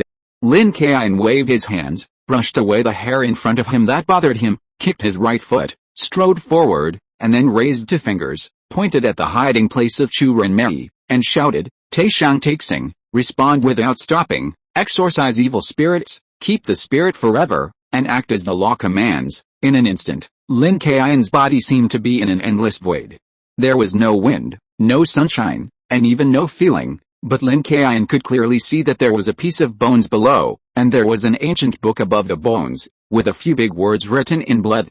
7 Killing Orders of Gods and Ghosts. Although this was not the first time that Lin Kaiyun had seen it, as long as he used the moves of the 7 Killing Orders of Gods and Ghosts, he would be in this ancient scene. However, even if Lin Kaiyun had seen it many times, he was still shocked by this murderous momentum. Buzz buzz buzz. A deafening roar sounded from the bones. This book, which was like an ancient demon god, automatically turned to the first page. The whole space was whirled with a huge ancient demon god appearing behind Lin Kaiyun, holding a giant sword and merging with his gestures. After using it many times, it was naturally handy. Lin Kaiyun suddenly opened his eyes, and his eyes flashed with purple light. A pure destructive force coiled around Lin Kaiyun's fingers. 7 Killing Orders of Gods and Ghosts. The first style, the Killing Order. Lin Kaiyun's voice was extremely cold, making everyone who heard it feel that the temperature dropped a few degrees. At this moment, Lin Kaiyun's finger suddenly stretched out and pointed at Chu Renmei with a tree trunk condensed from his hair. The terrifying destructive power on the finger shot out directly. This purple destructive force seemed extremely slow, but whether it was the hair or Chu Renmei, the resentment they urged could not stop this destructive force. Without any sound or change, this destructive force silently shot into the tree trunk made of hair. Although Chu Renmei was completely hidden in the tree trunk, Lin Kaiyun was very clear that his attack hit Chu Renmei's face. Sure enough, the tree made of Chu Renmei's hair collapsed in an instant, and Chu Renmei's bloody face, which was smashed by the stone, was exposed in front of everyone. Sure enough, it's Chu Renmei, Taoist priests, please save us, yes, Taoist priests, please save us. If it was just an illusory and invisible terror before, then the moment Chu Renmei's face was revealed, all the illusions became reality. This kind of terror was far better than everything, so these pedantic villagers didn't care. The previous suspicion and distrust leaned towards Lin Jiu and Lin Kaiyun, and some even knelt down and kowtowed. Of course, Lin Kaiyun didn't have the leisure to pay attention to these unruly people at this time, and his eyes were all on Chu Renmei. Chu Renmei's face, which was smashed by the stone, shrank rapidly and returned to its original shape. Chu Renmei was wearing a dark blue cloth, which was rough but very neat. The scars on her face were gone, and she returned to her original shape, allowing people to see her appearance clearly. Although Chu Renmei was not a beauty, her facial features were very pretty, and she could be considered a village beauty in this village. At this moment, Lin Kaiyun came out from nowhere.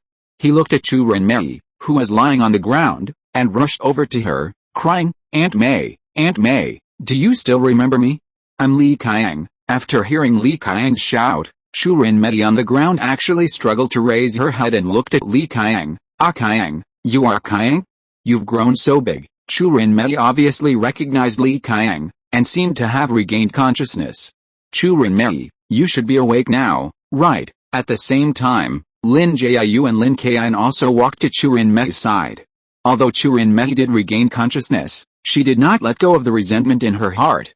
Chu Renmei struggled to sit up, her nails embedded in the flesh, and said to Lin Kaiyun and the others viciously, "Damn Taoist priests, it was you two who stopped my revenge, I will kill you." Lin Kaiyun was shocked when he saw Chu Renmei's intense reaction.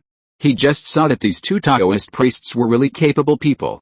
So Lin Kaiyun hurriedly stopped Chu Renmei, and then said to Lin Kaiyun and Lin Jiu in a flattering way, "Two Taoist priests, Aunt May is because she can't let go of the hatred in her heart, not against you, please don't mind." Lin Kaiyun said this without feeling any awkwardness at all.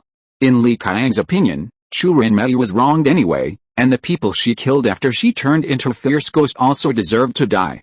Of course, Lin Kaiyun would not be furious because of Chu Renmei's disgusted reaction. In fact, even if Lin Kaiyun did not explain, Lin Kaiyun knew that Chu Renmei had not let go of the resentment in her heart. Because Chu Renmei was originally a resentful ghost, condensed by resentment. If she let go of the hatred in her heart, then Chu Renmei should have disappeared now. "Chu Renmei, we are now clear about your affairs. Are you willing to eliminate the resentment in your heart?" Lin Jiu looked at Chu Renmei at this time. He did not show the serious expression he showed when dealing with other evil ghosts. Although Chu Renmei killed innocent people indiscriminately after returning to Huangshan village, including the fact that she had killed many innocent lives just now, but Chu Renmei was a resentful ghost, which was the most difficult kind of ghost. It was naturally very simple to eliminate Chu Renmei now. Lin Kaiyun had already severely injured her. However, if the resentment in Chu Renmei's heart did not dissipate, then even if she was eliminated, she would soon appear again. So the best way to deal with a resentful ghost is to resolve the resentment in her heart. Seeing that Lin Jiu was so magnanimous, Lin Kaiyun approached Lin Jiu and quietly made a suggestion. "Master? This Chu Renmei killed innocent people indiscriminately. The resentment in her heart is not so easy to resolve. Moreover, I think this Chu Renmei has a strong murderous heart. It is better to solve it directly and suppress it." Although Lin Kaiyun also sympathized with Chu Renmei's previous experience, it was an indisputable fact that Chu Renmei killed innocent people indiscriminately after turning into a wrong ghost. Therefore, in Lin Kaiyun's heart, this Chu Renmei was no different from other ghosts, and they should all be eliminated decisively. Lin Jiu shook his head and explained to Lin Kaiyun, "Kaiyun, I understand what you mean. The best way to eliminate resentful ghosts is to resolve the resentment in their hearts. Chu Renmei's sins after turning into a ghost will naturally be punished in the underworld." Chapter 189 Everything has its reincarnation. "Aunt May, please stop killing innocent people. I have told the whole village about your grievances. Now everyone in the village knows that you were framed by Bu Wanshan," Lin Kaiyun cried to Chu Renmei. He knew that if Chu Renmei continued to be stubborn, the two Taoist priests Lin Kaiyun and Lin Jiu would never show mercy. Chu Renmei's expression was no longer so fierce. After hearing what Lin Kaiyun said, she cried in pain. This Lin Kaiyun was Chu Yunmei's nephew and the only person in the village who did not slander him. At the same time, it was Lin Kaiyun who helped bury his ugly body after his death. Lin Kaiyun saw Chu Renmei crying in grievance in front of him, and his tears could not stop flowing. At this time, Bu Wanchen, who was lucky enough to survive, shouted to Lin Kaiyun, "What are you waiting for, Taoist priests? Why don't you kill Chu Renmei quickly? Otherwise, it will be troublesome if he runs away." When Lin Kaiyun heard Bu Wanchen's shout, he turned his head and showed an evil smile. Then he actually raised his thumb and shook it at Bu Wanchen. To be honest, Lin Kaiyun now admired Bu Wanchen very much. He didn't expect that he would dare to take the initiative to stand up and attract people's attention.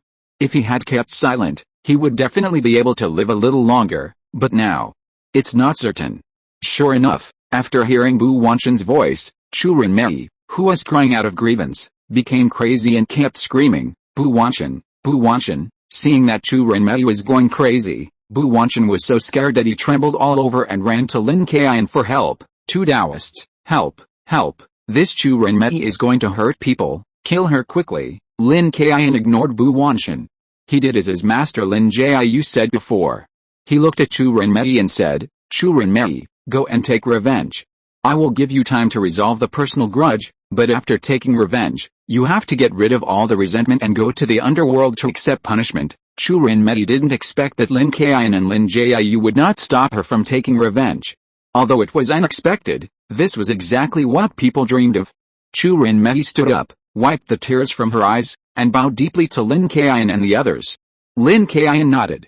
Although Chu Renmei didn't say anything and didn't express any emotion, her gratitude was very obvious. Bu Wanchen, who was hiding behind Lin Kaiyun, saw Chu Renmei bowing to Lin Kaiyun.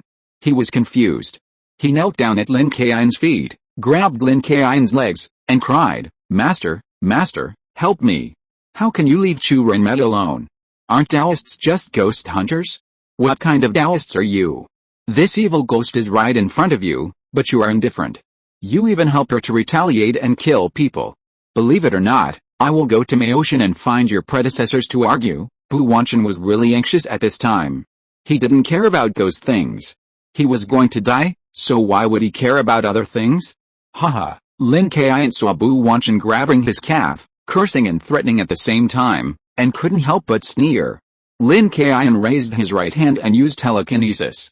His spiritual energy spread out like a big net, lifting Bu Wanchen up, and then kicked him out like a ball. The direction and force were obviously controlled by Lin Kaiyun, and he fell right in front of Chu Renmei.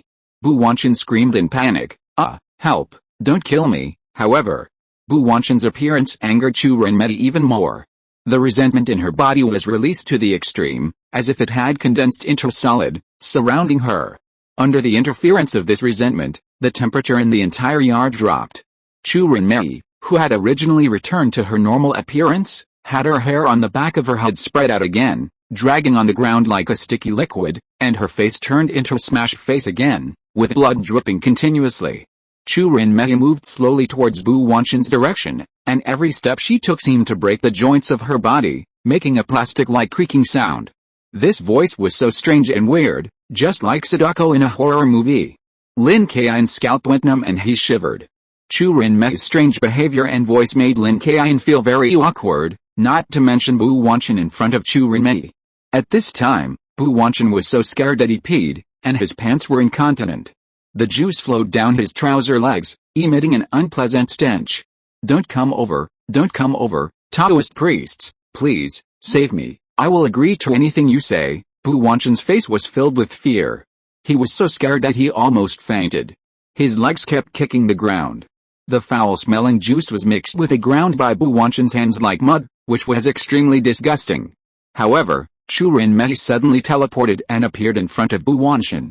She lifted her wet hair, revealing her bloody face, and made a strange singing voice, "My dear husband. Why are you so far away from me?" Bu Wanchen was frightened to death by the sudden appearance of Chu Renmei, and almost fainted with foam at the mouth. However, at the moment when Bu Wanchen was about to faint, Chu Renmei's long hair seemed to be a sharp blade, piercing into Bu Wanchen's stomach, stirring it wildly. In an instant, Bu Wanchen, who was about to faint, was awakened by the pain. He watched his stomach being stirred into pieces and his intestines rolling out. Bu Wanchen used his last bit of strength to make a very miserable cry. My dear husband. How can you be so cold-blooded and ruthless? Chu Renmei's expression at this time was very excited, and she danced happily on the spot, shaking her sleeves. Then, Chu Renmei's claws nailed on Bu Wanchen's limbs, and then Chu Renmei's feet, and the next graceful turn, the nails cut off Bu Wanchen's limbs. At the same time, Chu Renmei's head suddenly stretched forward, opened her mouth and bit Bu Wanchen's throat, and pulled Bu Wanchen's head off alive. Ha, my love, how can you be so ruthless? Chu Renmei avenged herself, laughed up to the sky, and her whole body shook violently. Chu Renmei threw Bu Wanchen's head aside like trash. At this time, Li Kaiyun next to him was also happy for Chu Renmei. He ran 2 steps, stepped on Bu Wanchen's head, and kept trampling on it to vent his anger, cursing angrily, Bu Wanchen, everything has its own karma, and heaven will not forgive anyone.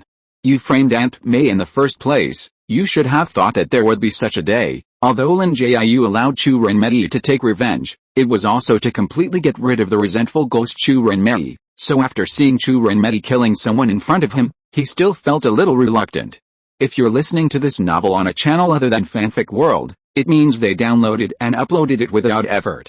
We cordially invite you to visit our channel, Mundo Fanfic Novelis. There you'll find the original version of this story and you can explore many other novels of various genres. We're waiting for you to immerse yourself in a world of incredible novels. Chapter 190, Sending the Wronged to the Underworld. Lin Kaiyun also saw his master. Lin Jiu's face looked a little bad. He said directly to Chu Renmei, now your personal grudge has been resolved. Don't kill innocent people anymore. As soon as Lin Kaiyun finished speaking, a gloomy wind blew over from nowhere. The resentment around Chu Renmei also dissipated, and the horrible and ugly appearance also disappeared. Even Chu Renmei has restored her youthful appearance. Her whole face is very smooth, like a lotus root emerging from water. Lin Kaiyun was also stunned when he saw Chu Renmei like this. Although Chu Renmei had restored her original appearance before, her face was obviously more tender now, as if she was an 18-year-old girl. And this change is what Lin Kaiyun can't understand. In fact, not only Lin Kaiyun, but also Lin Jiu can't understand it. But there is one thing Lin Kaiyun can be sure of, that is, at this time, all the resentment of Chu Renmei has dissipated. In other words, Chu Renmei will not be resurrected even if she is destroyed now. Chu Renmei's appearance actually had an inexplicable temperament. Even Li Kaiyun, who was standing by, was shocked. He said in shock, Aunt May, you look so beautiful, as if you were 20 years ago. Chu Renmei's resentment had been resolved, and the whole atmosphere became less terrifying at this time. She even smiled and said, beautiful? Kaiyun, don't make me happy anymore. Li Kaiyun nodded very affirmatively. Really, Aunt May, I didn't lie to you. Seeing Li Kaiyun's serious look, Chu Renmei subconsciously touched her face. It was really as Li Kaiyun said. Now she looked younger and her skin was very smooth. Aunt May, look. At this time, Li Kaiyun found a bronze mirror from the ancestral hall and handed it to Chu Renmei. Chu Renmei picked up the bronze mirror and looked at her face nervously. The moment she saw herself in the mirror, Chu Renmei was also stunned.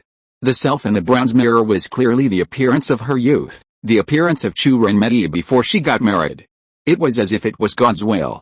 When Chu Renmei avenged her hatred, her appearance turned into her before she got married, as if to remind her that it was not only the hatred in her heart, but also that her life in this life had completely drawn a line between her and Bu Wanchen. Chu Renmei also understood this at this time and burst into tears excitedly. The cry was not resentful or weird at this time, but just like a little girl who couldn't find her home. Lin Jiu sighed and shook his head helplessly. Alice, people say that ghosts are scary, and ghosts are cruel.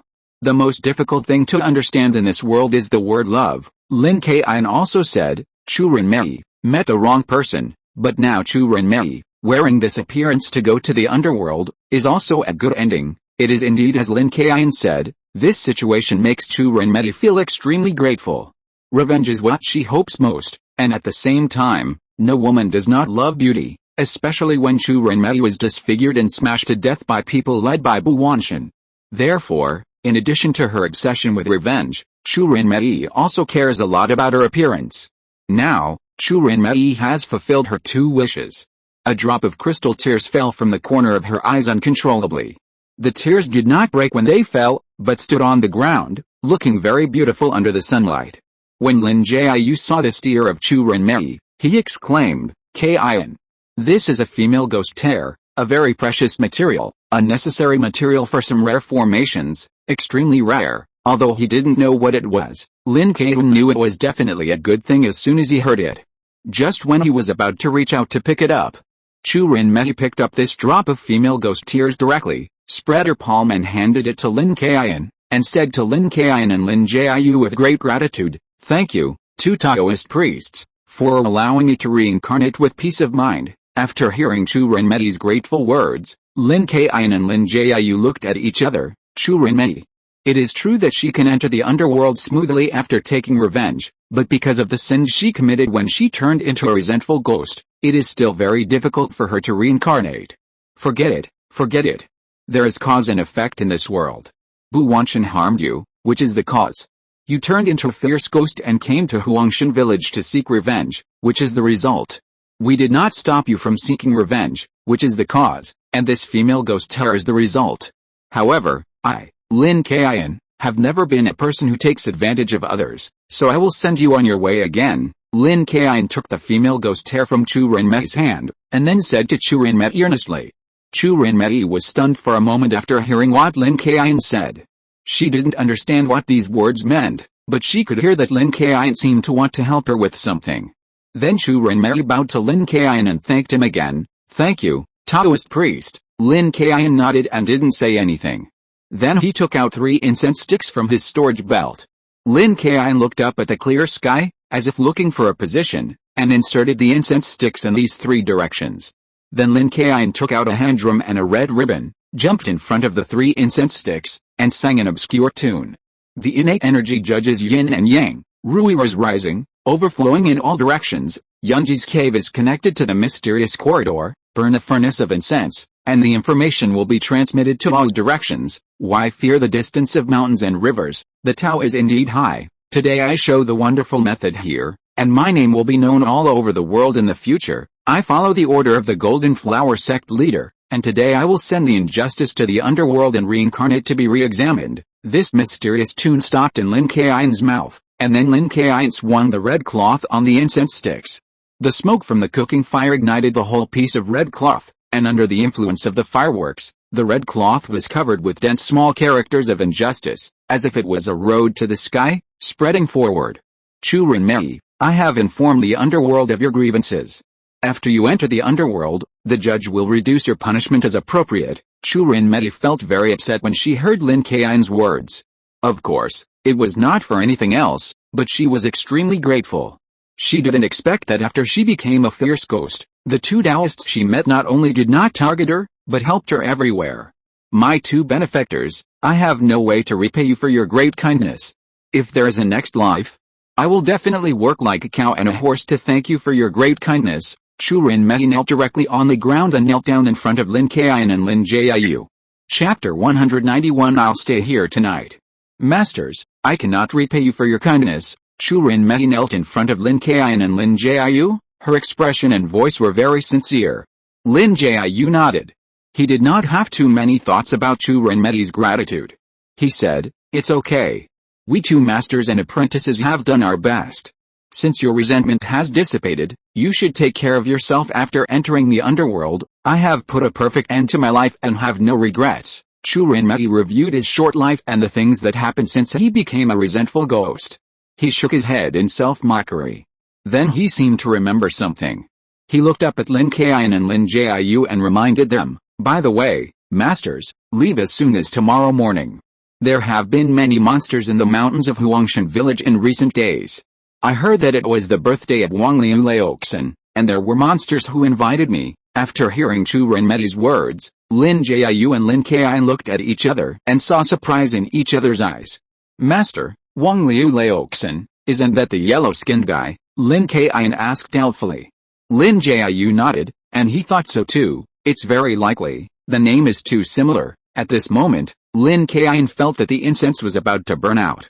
He quickly stopped thinking in his mind, waved to Chu Renmei and said, "Chu Renmei, the time has come. It's time to go on the road. Thank you again, two benefactors. I will repay you in the next life." After Chu Renmei knelt down to thank Lin Kaiyun and Lin Jiu, she stepped onto the red cloth on the incense under Lin Kaiyun's instructions. As if guided, the whole person flowed down along the red cloth and disappeared in front of everyone. This time, there was no system sound, which made Lin Kaiyun, who was full of expectations, a little disappointed. But Lin Kaiyun also knew that if he eliminated Chu Renmei, he might get merit points. However, he followed the instructions of his master Lin Jiu and solved Chu Renmei's grievances safely and thoroughly, and finally sent her to the underworld. In the eyes of the system, this might not be a reward. However, Lin Kaiyun was not too upset. After all, he also got a female ghost tear. Although he didn't know what it was used for, from Lin Jiu's tone, he knew that this thing must be a treasure. "Aunt May, I hope you will be reborn into a good family in your next life." Li Kaiyun wiped his tears, looked at the sky, and cried and muttered. Lin Jiu nodded to Lin Kaiyun, then walked to Li Kaiyun and asked, "Li Kaiyun, could you please find us a place to stay in the village? It's too late now, and we don't plan to leave tonight." After hearing Lin Jiu's question, Li Kaiyun did not dare to neglect it and nodded quickly. Yes, there are many empty houses in the village now." Li Kaiyun now not only feared and admired Lin Jiu and Lin Kaiyun, but also he had a trace of respect. After all, these two people helped the Chu people to beautify their resentment and sent them to the underworld to reincarnate. "Master, then let's just find one." Lin Kaiyun nodded to Lin Jiu. He knew what Lin Jiu meant. Since this Wang Lin Liuxin was nearby, and it was very likely that he was the yellow-skinned man who had a karmic relationship with him, then this was a very good opportunity to solve this problem. How could he miss it? Then Lin Kaiyun turned his head to look at Li Kaiyun and said, "Li Kaiyun, then just find a clean room for us. And don't make any other big requests. It would be best if you could prepare some food." Li Kaiyun pointed at Lin Kaiyun enthusiastically and said sincerely, No problem. If you don't mind, please follow me. I have an empty room in my house, and I have prepared some simple meals." Lin Kaiyun and Lin Jiu looked at each other and nodded, then followed Li Kaiyun back to his home. As for the villagers who were lucky enough to survive in the yard, they all felt like they had survived a disaster. Chu Renmei was sent away. What a close call. I survived, I am so lucky. Chu Renmei's hair almost hit me just now. I was scared to death. What should we do now? Should we go home or follow those two Taoists? What should we do now that Chief Bu and Bu Wanshan are dead? Bu Wanshan framed Chu Renmei, so it is right that he died. They deserved it. We still have to live our lives. Everyone was talking about it, and the topic inevitably came to the dead Chief Bu and Bu Wanshan. Chief Bu had been the chief of Huangshan village for more than 20 years. At the same time, there were many relatives and younger generations of the Bu family and Chief Bu in Huangshan village, so this topic was a very sensitive one. One of the relatives of Patriarch Bu runs a rice shop in the village. He is honest and kind to others. He also has a great reputation in the village. This person directly said that Patriarch Bu and Bu Wanshan deserved to die, which means that this matter is over and there will be no reckoning and accountability. In fact, everyone has this idea in their hearts, but after all, some people are outsiders and dare not make comments. The relatives who are related to Patriarch Bu belong to Patriarch Bu's family. Naturally, they can make decisions and have the right to make decisions. At the same time, outsiders will not have any complaints. Of course, it is not that these people are kind-hearted, nor that these people suddenly have an epiphany, but that the shock that Chu Renmei brought to them before was too great. Now it can be said that the people in Huangshan village dare not talk about Chu Renmei anymore, and the younger generations of Patriarch Bu's relatives dare not retaliate against Li Kaiyun. What if Chu Renmei's ghost is angered again and she comes to retaliate? This group of unruly people didn't understand what reincarnation in the underworld meant. In short, they believed that Chu Renmei would come to take revenge. If she did it the first time, she would come to take revenge the second time. So the best way was to never anger Chu Renmei again.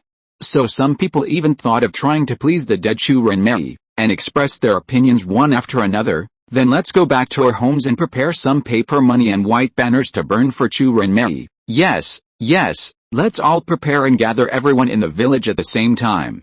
After all, this matter has nothing to do with us. We were deceived by Bu Wanshan in the beginning, that's right. In the final analysis, it is our Huangshan village that has let Chu Renmei down.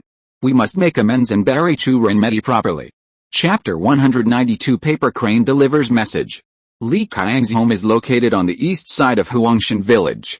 It is surrounded by wooden houses, and only Li Kaiyun's house is a thatched house, which looks very desolate.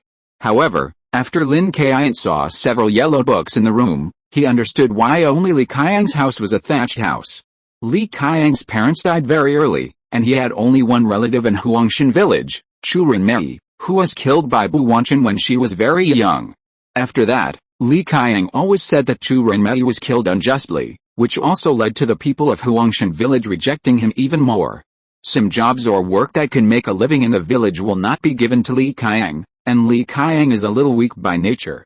At the same time, Chu Renmei's death and the rejection of the villagers have caused him to be afraid of too much contact with others.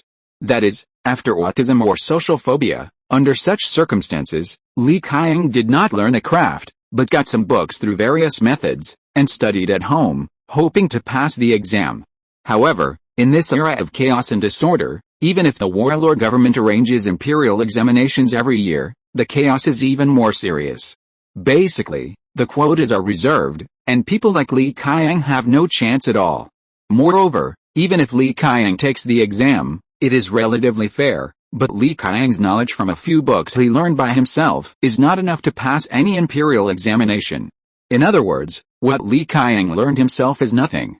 Li Kaiyun welcomed Lin Kaiyun and Lin Jiu into his house and gave them the cleanest room. At the same time, Li Kaiyun also quickly prepared some food, wiped his pants with his hands, and said a little embarrassedly, "To Taoist priests, there is only some wheat left at home. I cooked some coarse rice and some pickles. I hope you don't mind, this is already very good. Thank you for your hospitality. Let's eat together." Lin Jiu was very grateful to Li Kaiyun for finding a place for them to live and preparing dinner, and invited Li Kaiyun to the table to eat together. Li Kaiyun had been busy all day and was very hungry. He did not pretend to be polite with Lin Jiu and others. He sat down at the table and picked up his chopsticks to eat voraciously. During the meal, Lin Kaiyun asked Li Kaiyun about the origin of Huangshan village and whether there were any legendary phenomena around.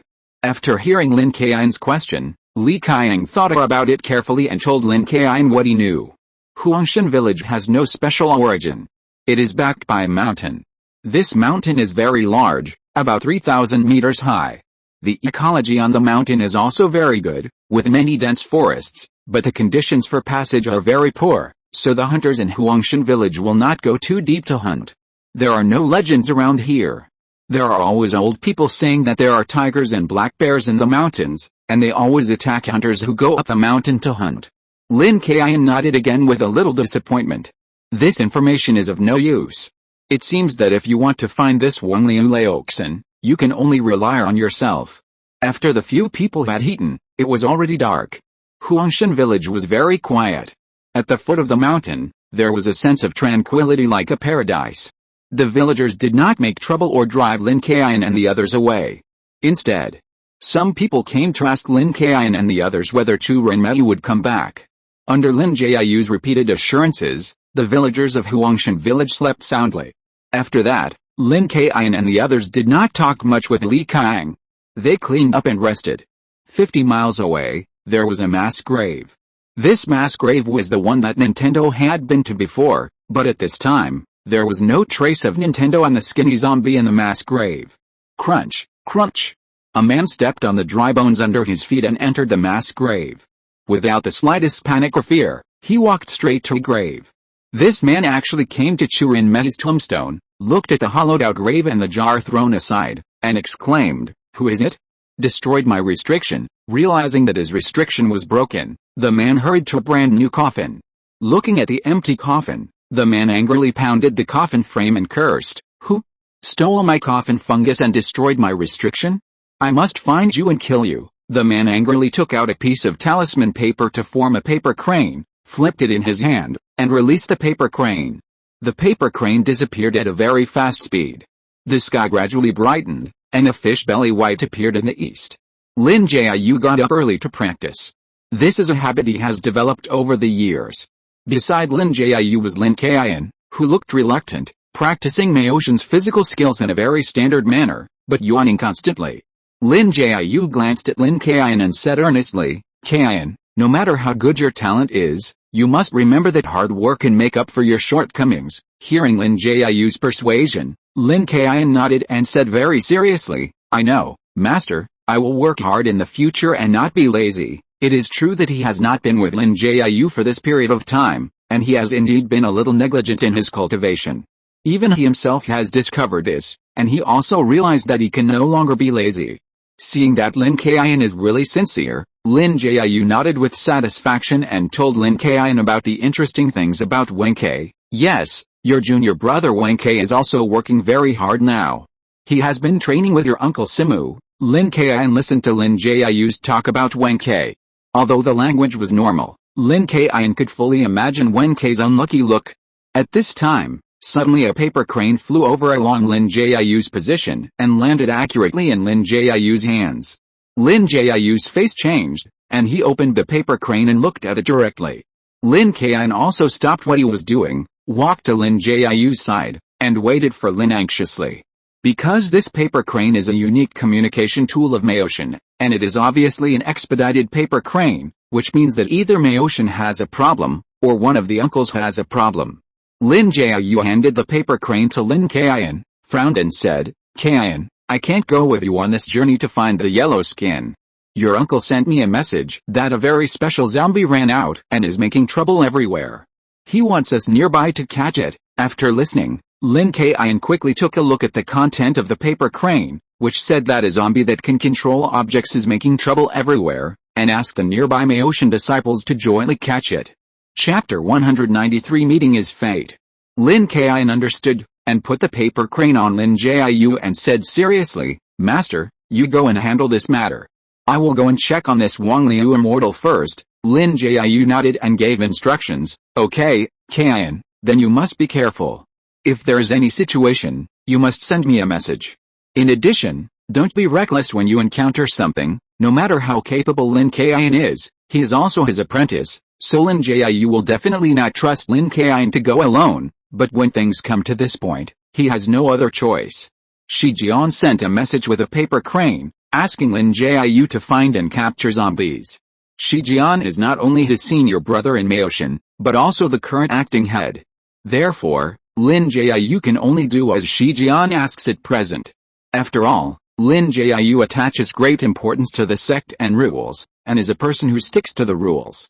Lin Kaiyun nodded and said with a smile, "Don't worry, Master, I'm fine." After that, because both of them had things to do, they did not stay at Lin Kaiyun's house any longer, and set off directly without even having breakfast. At the entrance of the village below Huangshan village, Lin Jiu and Lin Kaiyun parted ways. Lin Jiu followed a location of the paper crane to meet Shi Jian, while Lin Kaiyun followed a small path to go around to the back of the mountain of Huangshan village. Last night, he used the demon hunting bamboo to explore the mountain on the side of Huangshan village, but did not get any feedback. Obviously, the Wangli Liuxin was not on this side of Huangshan village. This mountain is high and large, and the road on the mountain is very difficult to walk. Although Lin Kaiyun can climb over the top of this mountain with his ability, he is not in the mood to suffer. So Lin Kaiyun, after thinking about it, finally decided to go around to the back from the road below the mountain. Along the way, Lin Kaiyun did not delay at all and walked quickly. Although the mountain is not small, it is not too far for Lin Kaiyun. However, the purpose of his trip is to find the immortal Wang Liu, not to hurry, so Lin Kaiyun will personally explore any suspicious locations along the way, which undoubtedly wastes time. During this search, the day passed quickly. Seeing that the sky had darkened, especially in this mountain forest, it would be so dark that you can't see your hand in front of you in less than an hour. Lin Kaiyun looked at the moonlight in the sky and laughed at himself. The donkeys in the production team didn't do it like me. It's time to rest. It's getting late. Then Lin Kaiyun did not move forward to the top of the mountain, but followed a route down the mountain, looking for the traces of the immortal Wang Liu, and at the same time looking for a place to rest at night. After walking for a while, Lin Kaiyun happened to find a small house at the foot of the mountain. When he got closer, he saw that it should be an abandoned land temple. It's interesting that there is no mountain temple in this mountain, but a land temple, Lin Kaiyun muttered casually and walked over directly. Pushing open the half-remaining wooden door, Lin Kaiyun stepped in. There was nothing different about this land god temple. It was very ordinary. The land god was worshipped on a built table. At this time, the land god was a little broken. The oil paint on it had been grayed by the wind and sun. This made the originally kind land god look a little hideous, especially in the dark night.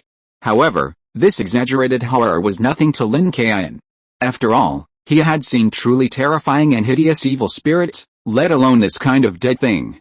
However, as a disciple of Maoshan, Taoism emphasizes going with the flow, so Lin Kaiyun still bowed to this somewhat dilapidated land god. This land god, I will borrow your place to sleep today.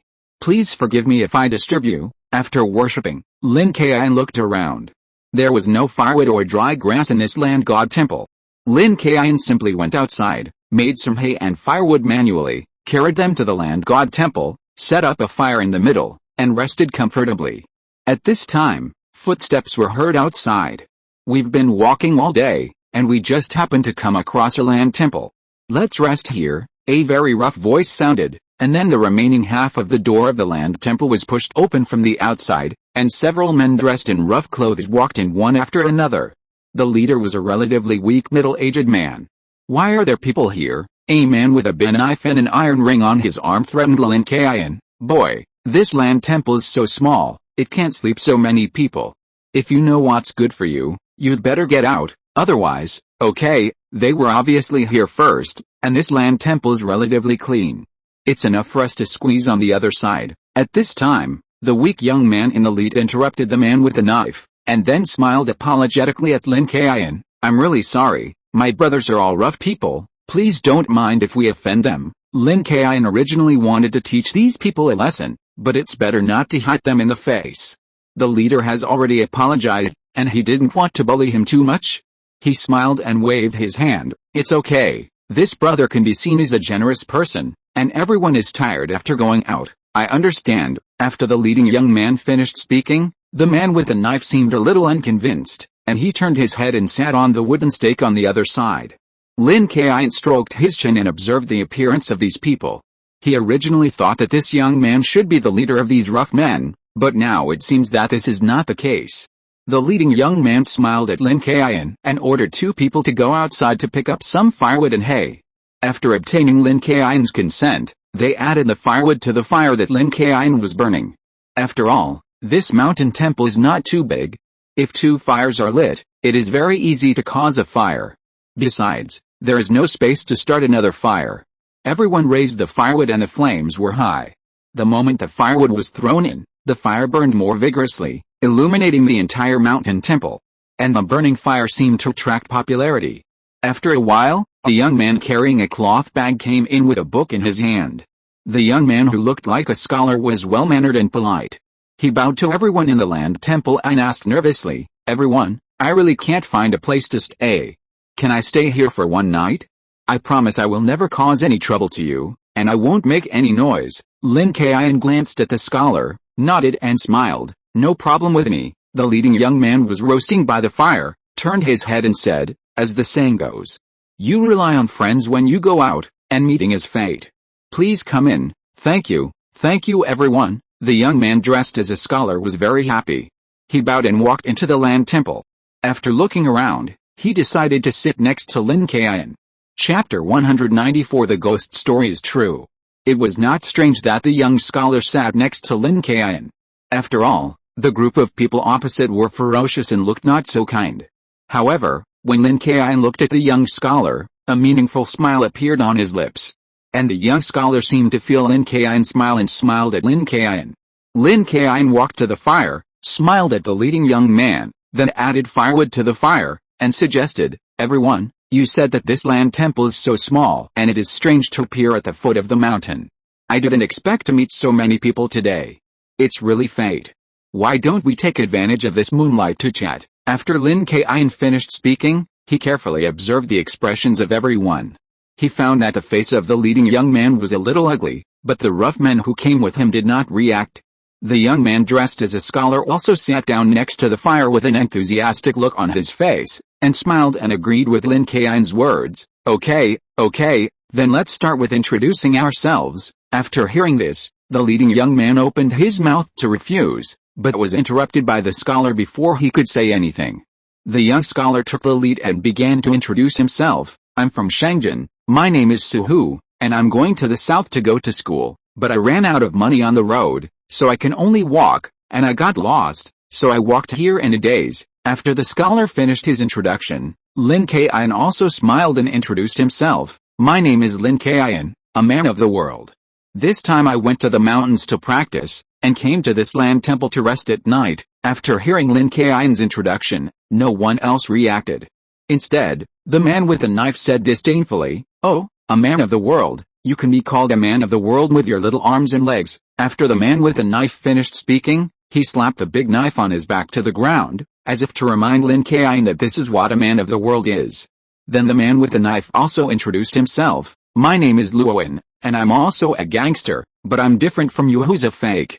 Also, let me advertise myself. I specialize in taking all kinds of escort work, such as hunting wild animals, treasure hunting, or revenge. As long as you pay, we will definitely cooperate and be happy. The man with a knife was actually called Luowen. The name and image were very inconsistent. At the same time, Luowen even promoted himself in a funny way. Luowen's companion was also amused and laughed out loud. He patted Luowen on the shoulder and said, "Luowen, you have a lot of ideas. There are only 2 people left in the land temple besides Mr. Dai. What's the point of your publicity?" Luowen shook his head and looked like you don't understand, and defended himself confidently. "What do you know? Everyone may be my client. What if that scholar is robbed? Don't you need bodyguards at this time? For example, the gangster with skinny arms and legs, what if he is killed by his enemies tomorrow morning? Don't you also need bodyguards?" Hearing Luowen's explanation, Lin Kaiyun almost couldn't help laughing. Although this sounded like a curse on him, this guy looked rough on the surface, but he actually had the awareness of marketing himself, which was quite advanced. And the scholar didn't care too much about Luowen's curse. At this time, everyone was relaxed because of Luowen's funny marketing method, and they talked openly. At the same time, basically everyone had been introduced, and only the leading young man was left.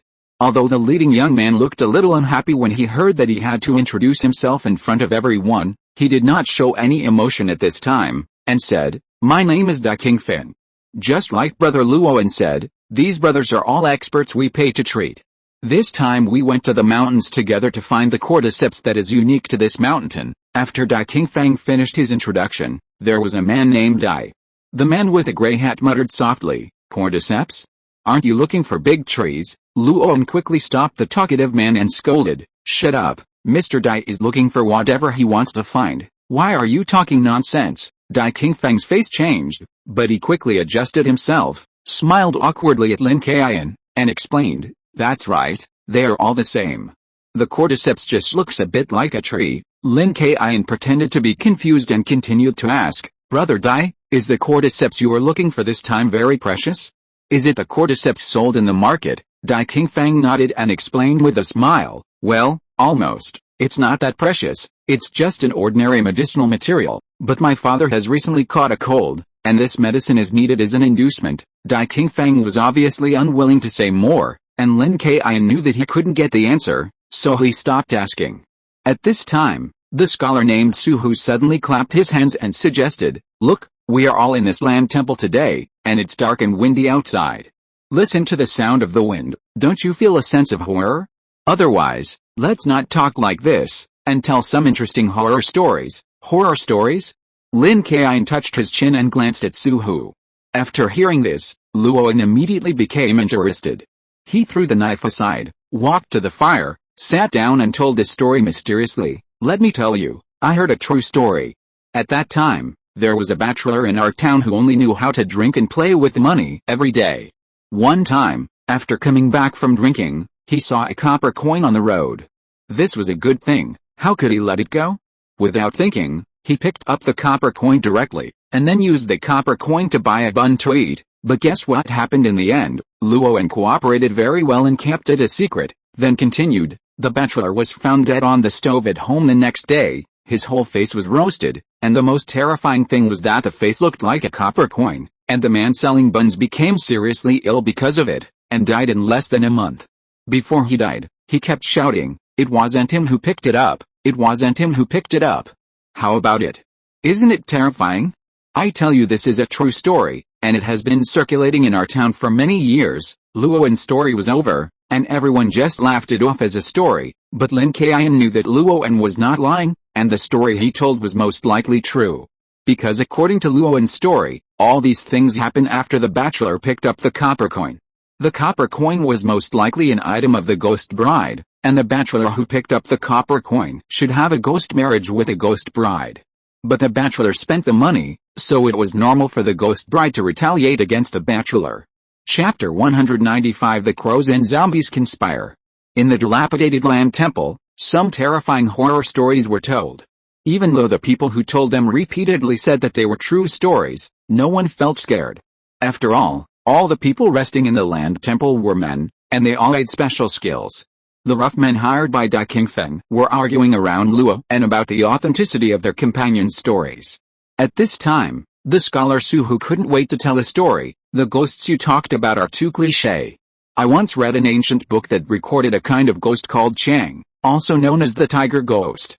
It is said that there has been a saying in the deep forests of the southwest that people who are eaten by tigers will not be reincarnated, and their souls will always be enslaved by tigers. If they want to be free, they must lure other people to be eaten by tigers, and only when the number is enough can they be free. After listening to Su Hu's story, Dai Qingfeng sighed and said, "It's interesting. If a person does not work for himself, he will be punished by heaven and earth, even if he turns into a ghost. This ghost called Chang, even if he is doing something harmful, must have his own difficulties." Su Hu's expression changed when he heard Dai Qingfeng's words, and then he cupped his hands and smiled. "Brother Dai, your views are the same as mine. What are you talking about? It's short and meaningless, not as good as what I said before. I originally wanted to throw out some ideas, but in the end, all I threw out were bricks." Luowen was obviously not satisfied with a ghost story told by Su Hu. He slapped his thigh and started to tell the story again. "This time I'm going to tell you something exciting. It's not just a story, it's absolutely 100% true. Let me tell you, before I met up with Boss Dai, I stayed in a town more than 50 miles away from here. It was so hot that I couldn't sleep late at night. Later I walked around the town, and guess what? I saw a mass grave." "Tisk, Lao Luo, I thought you were going to tell me something else." "Just this? A mass grave? Who hasn't seen one?" "That's right. What's so new about a mass grave, Lao Luo? I didn't realize you were so good at making up stories. The copper coin just now was fake, right?" Several men who were hired by Dai Qingfeng like Luowen laughed at Luowen. Luowen shouted impatiently, "What do you know? What I said is true. I saw it with my own eyes. Besides, I haven't finished yet. Why are you in such a hurry?" At this time, Lin Kaiyun looked at Luowen with interest and asked with a smile, "Brother Luowen, why did you go to the mass grave in the middle of the night when you couldn't sleep?" After Lin Kaiyun said this, everyone stared at Luowen with interest. Although they all knew that there was definitely something wrong with Luo and going to the mass grave in the middle of the night, only Lin Kaiyun asked the question. Luowen saw everyone's eyes like this, and he didn't shy away from looking at him, and explained directly, "Ahem, who would go to the mass grave in the middle of the night? It was an accident. It was mainly because I couldn't sleep. I was going to see if there were any little girls traveling alone at night, so that I could help and escort them for free." Luowen's words were basically the same as saying it openly. To put it bluntly, he went out to have fun, which was normal for someone like him. "Don't interrupt me, I'm going to continue." Luowen was unhappy and glanced at everyone. He explained something and then continued, "When I saw the mass grave, I felt it was unlucky and wanted to take a detour to leave. But guess what? I saw two figures standing up in the mass grave. At that time, I thought they were some tomb robbers, so I could punish them and rob them. But guess what? I just took a few steps towards the mass grave, and I found in the moonlight that the two figures were actually two zombies." "Zombies? Is this true, Lao Luo? You are not making up stories again, are you?" "Zombies are not uncommon. They are weak as hell and jump around like idiots." Luowen was very dissatisfied with these people interrupting him, and shook his hand and shouted, "I haven't finished yet. Can you please stop interrupting me? Zombies are nothing, they are not uncommon, but when I was about to run, I found a crow landed and was actually talking to one of the zombies. Oh my god, a monster and a zombie are talking, they must be planning something, maybe they are forming gangs." The men next to Luowen burst into laughter. "Ha ha ha, Luowen, give it up. Zombies and crows talking? I can tell from the sound of you that you are talking nonsense. That's right, even if that crow is a monster, it is not the same species as zombies. How can they talk? Luoan took off the wine jug from his waist, took a big gulp, and looked at his colleagues with contempt. What I said is true. How can a crow not talk to a zombie? You are uneducated. I've heard a weasel talking before. Unlike these rough men with big horses and long spears, Lin Kaiyun, Dai Qingfeng and the scholar named Su Hu were all silent, as if they were thinking about something. Lin Kaiyun had no idea what the other two were thinking, but now he felt that what Luoan was talking about with the crows and zombies was related to the birthday of the sixth immortal Wang. You know, before Chu Renmei entered the underworld, she said that the sixth immortal Wang had asked the monster to invite her. The more he thought about it, the more possible it seemed. Lin Kaiyun turned his head and looked at Luoan, who was drinking, and asked, Luoan, do you know where the crow and the two zombies went? Luoan heard Lin Kaiyun's question and shouted with a grin, how should I know? How dare I watch such a strange thing? I ran away at that time. Lin Kaiyun nodded. He was not too surprised. He was not prepared to get any useful information. At this time, Dai Qingfeng stood up and walked to the wall, leaning on the dry grass, and said with a cold face, Luoan, don't drink any more, it's getting late, and we have to set off tomorrow morning. No problem, Boss Dai, we'll stop after we finish this drink. Luoan heard Dai Qingfeng scolding, without any embarrassment or anger, picked up the wine pot and clinked it with the others, shouting at the top of his voice, come on, brothers, drink it quickly. Dai Qingfeng didn't say anything else, closed his eyes and rested. Lin Kaiyun looked at Dai Qingfeng leaning against the wall with interest. Although he didn't know why Dai Qingfeng suddenly felt bad, there must be something hidden. However, Lin Kaiyun was not very interested in this. He added 2 firewoods and walked to the straw mat and laid down. When the scholar Su Hu saw that everyone around the fire had dispersed, he also got up quietly and walked to the corner of the wall. Regardless of whether there was weeds below, he sat down directly and closed his eyes to rest. Chapter 196 Please help me. It was a dark night with strong winds. Everyone in the dilapidated land temple was resting, except for the occasional snoring. At this moment, Su Hu suddenly opened his eyes, carefully stood up, and dodged the only remaining wooden door of the land temple. Without making any sound, he walked out. Roar. After a few minutes, a thunderous tiger roar sounded in the forest. The sound was like thunder and unusually loud. Dai Qingfeng and Lin Kaiyun in the land temple were awakened. They looked at each other and found that Su Hu was gone. Lin Kaiyun didn't feel anything and was not in a hurry. The same was true for Dai Qingfeng on the opposite side. Lin Kaiyun leaned on his elbows, squinted his eyes and looked at Dai Qingfeng and asked, Brother Dai, there is obviously something wrong with Su Hu. Now that he has disappeared, aren't you afraid? What's the use of being afraid? It's not as safe as this land temple in this deep mountain forest. Besides, what can a scholar-looking person be afraid of? Could he be a ghost? After Dai Qingfeng finished speaking, he hugged his shoulders against the wall and closed his eyes. However, in less than 5 seconds, Dai Qingfeng was shocked by Lin Kaiyun's words and opened his eyes wide. Brother Dai, you are really right. This Su Hu is really a ghost. Dai Qingfeng sat up directly and shouted in surprise. What? Brother Lin, are you telling the truth? Lin Kaiyun smiled and said very affirmatively, of course it's true. I don't know if you have noticed that this Su Hu has no human aura at all, and he always walks on his back feet. And how can a scholar walk like this? After speaking, Lin Kaiyun directly put his hands under his head, found a very comfortable posture and closed his eyes. Before closing his eyes, Lin Kaiyun noticed a small movement of Dai Qingfeng. When he heard that Su Hu was a ghost, Dai Qingfeng subconsciously touched his right arm. Although he quickly hid it, he was still discovered by Lin Kaiyun. However, Lin Kaiyun did not care. After all, everyone has little secrets, right? Seeing that Lin Kaiyun laid down and fell asleep again as if nothing had happened, Dai Qingfeng could no longer hold back his tension, and quickly got up and patted the sleeping Luoan. Luoan, stop sleeping, get up, and you, get up too. Luoan smacked his lips, turned over with his big knife in his arms, and muttered, what a bummer, how come I dreamed about that guy Dai Qingfeng? Dai Qingfeng was stunned for a moment when he heard Luoan's muttering. His face turned black, and then he kicked Luoan even harder and cursed loudly. Something bad has happened, get up. At this time, after being kicked a few times, Luoan certainly didn't think he was dreaming, and he stood up, waving his big knife and shouting, "What's wrong? What happened? Is it bandits or robbers?" It has to be said that Luowen's voice was still loud, and the others were awakened and looked around vigilantly. Even Lin Kaiyun, who was about to continue resting, was disturbed and couldn't fall asleep. Dai Qingfang glanced at Lin Kaiyun and saw that Lin Kaiyun did not have any special reaction. He then picked up the package and said to Luowen, "Luowen, pack up, let's go. Su Hu is missing, and this land temple is not safe." Su Hu? That skinny scholar. After hearing what Dai Qingfang said, Luowen's tense nerves relaxed instantly. He casually put the machete aside, sat down, and looked like he was going to continue sleeping. Dai Qingfang saw that Luowen didn't care about his words at all, and his eyes were angry, and he said coldly, "Luowen, didn't you hear me? Let's leave this land temple now." Luowen stood up suddenly, relying on his height, staring down at Dai Qingfang, and said in a yin and yang tone, "Boss Dai, we are paid to help you find things in this mountain, but it doesn't mean that we are your subordinates. You don't even let us sleep. Isn't it a bit unreasonable?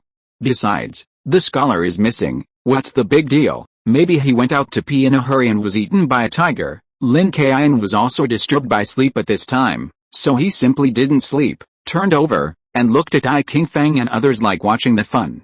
Dai Qingfang didn't tell these people that Su Hu was a ghost. Is he avoiding it? Or is he afraid of scaring them? Roar. At this time, there was another tiger roar. In this quiet night, the tiger's roar was unusually obvious, as if it was not far away. When Luowen heard the tiger's voice, he said indifferently, "Look at what I said, there are many tigers in this mountain, and it may be that scholar who was eaten by a tiger." Lin Kaiyun, who had been watching the fun, nodded and agreed, "Yes, the scholar named Su Hu was really eaten by a tiger." Luowen gave Lin Kaiyun a thumbs up and said with a smile, "Look, Boss Dai, you are just thinking too much. Don't think about it.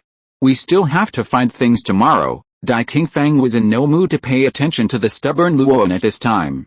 He looked at Lin Kaiyun and asked puzzledly, "Brother Lin, didn't you say that Su Hu was?" Dai Qingfang wanted to say something but stopped, but Lin Kaiyun understood what he meant, nodded, and said affirmatively, "That's right. Do you still remember the story Su Hu told before?" Before Dai Qingfang could react, Luowen interrupted, "You guys are really something. The two stories I told are so exciting, but you don't discuss them, but discuss the one told by that scholar. Don't talk." Dai Qingfang stopped the thick-skinned Luowen, touched his chin, paced in place, then looked at Lin Kaiyun and said in confusion, "Brother Lin, could this Su Hu be the Cheng he was talking about?" As soon as he finished speaking, he heard the sound of big steps coming from outside, which felt like a giant, trampling the ground.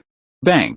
A black shadow flashed by, and the only broken wooden door left in the land temple was instantly smashed to pieces. "What is that? Get up!" These men hired by Dai Qingfang put away their indifferent thoughts, and stared at the door as if they were facing a great enemy. I saw a huge monster more than 2 meters tall and 5 meters long appeared in front of everyone, with yellow stripes all over its body, eyes like copper bells, greedily looking at everyone in the land temple. "Is it a tiger? How can there be such a big tiger?" Luowen tightened his hand holding the big knife, his face full of disbelief. At this moment, a figure appeared beside the tiger. It was the scholar Su Hu who disappeared before. However, Su Hu at this moment was different from his previous frail appearance. He was surrounded by yin energy, giving people an unusually cold feeling. Su Hu smiled at Dai Qingfang. The gloomy smile made people feel very uncomfortable, but Su Hu didn't care about other people's feelings. He said, "Brother Dai, didn't you say before? If a person doesn't work for himself, he will be punished by heaven and earth. The ghost also has his own difficulties, so you should help me." It happened in a flash. The tiger seemed to cooperate with Su Hu very well. As soon as he finished speaking, it waved its huge claws and pounced on him. If you're listening to this novel on a channel other than Fanfic World, it means they downloaded and uploaded it without effort. We cordially invite you to visit our channel, Mundo Fanfic Novelis. There you'll find the original version of this story, and you can explore many other novels of various genres. We're waiting for you to immerse yourself in a world of incredible novels. Chapter 197 Grandmaster, please give me strength. The tiger came down the mountain, leaped down, and rushed to the land temple with the bloody momentum of a wild beast. Although it was huge, it was extremely fast. In the dark night, it was like a dark yellow meteor. Bang! The tiger's claws were like a bulldozer, waving and easily smashing the broken walls of the land temple. What's going on? Why is that scholar next to this tiger? Luoan didn't understand what was going on yet, but he couldn't think too much. The wall of the land temple was easily smashed like tofu. Luoan was not afraid. He didn't choose to run away, but waved his big knife and went up. Luoan waved the big knife weighing dozens of kilograms, and it actually rolled up the wind in waves, and chopped down with great force. The blade rotated sideways for a few times, with a little cold light. No wonder, facing this monster-like tiger, you dare to choose to attack. Lin Kaiyun was a little surprised to see Luoan's attack. He thought that Luoan was just a wandering warrior in the rivers and lakes, doing a mercenary-like living. But I didn't expect that Luoan seemed to have practiced, and wrapped his blade with spiritual energy, which not only increased his killing power in ordinary fights, but also caused damage to ghosts and monsters. However, the tiger that smashed the wall saw Luoan's attack and had no intention of dodging it. At the same time, his copper bill-like eyes showed a humanized expression of disdain. Then the tiger monster raised its claws and swung them over. The claws collided with Luoan's big knife, like a steel knife slashing on an iron block, making a loud noise. The power was so great that Luoan retreated repeatedly until he hit the land statue on the platform and barely stopped. Luoan's attack was characterized by fierceness, and he quickly overwhelmed the opponent with lightning speed. However, the tiger monster repelled Luoan with strength at the moment of contact. And the tiger monster would not give anyone any face.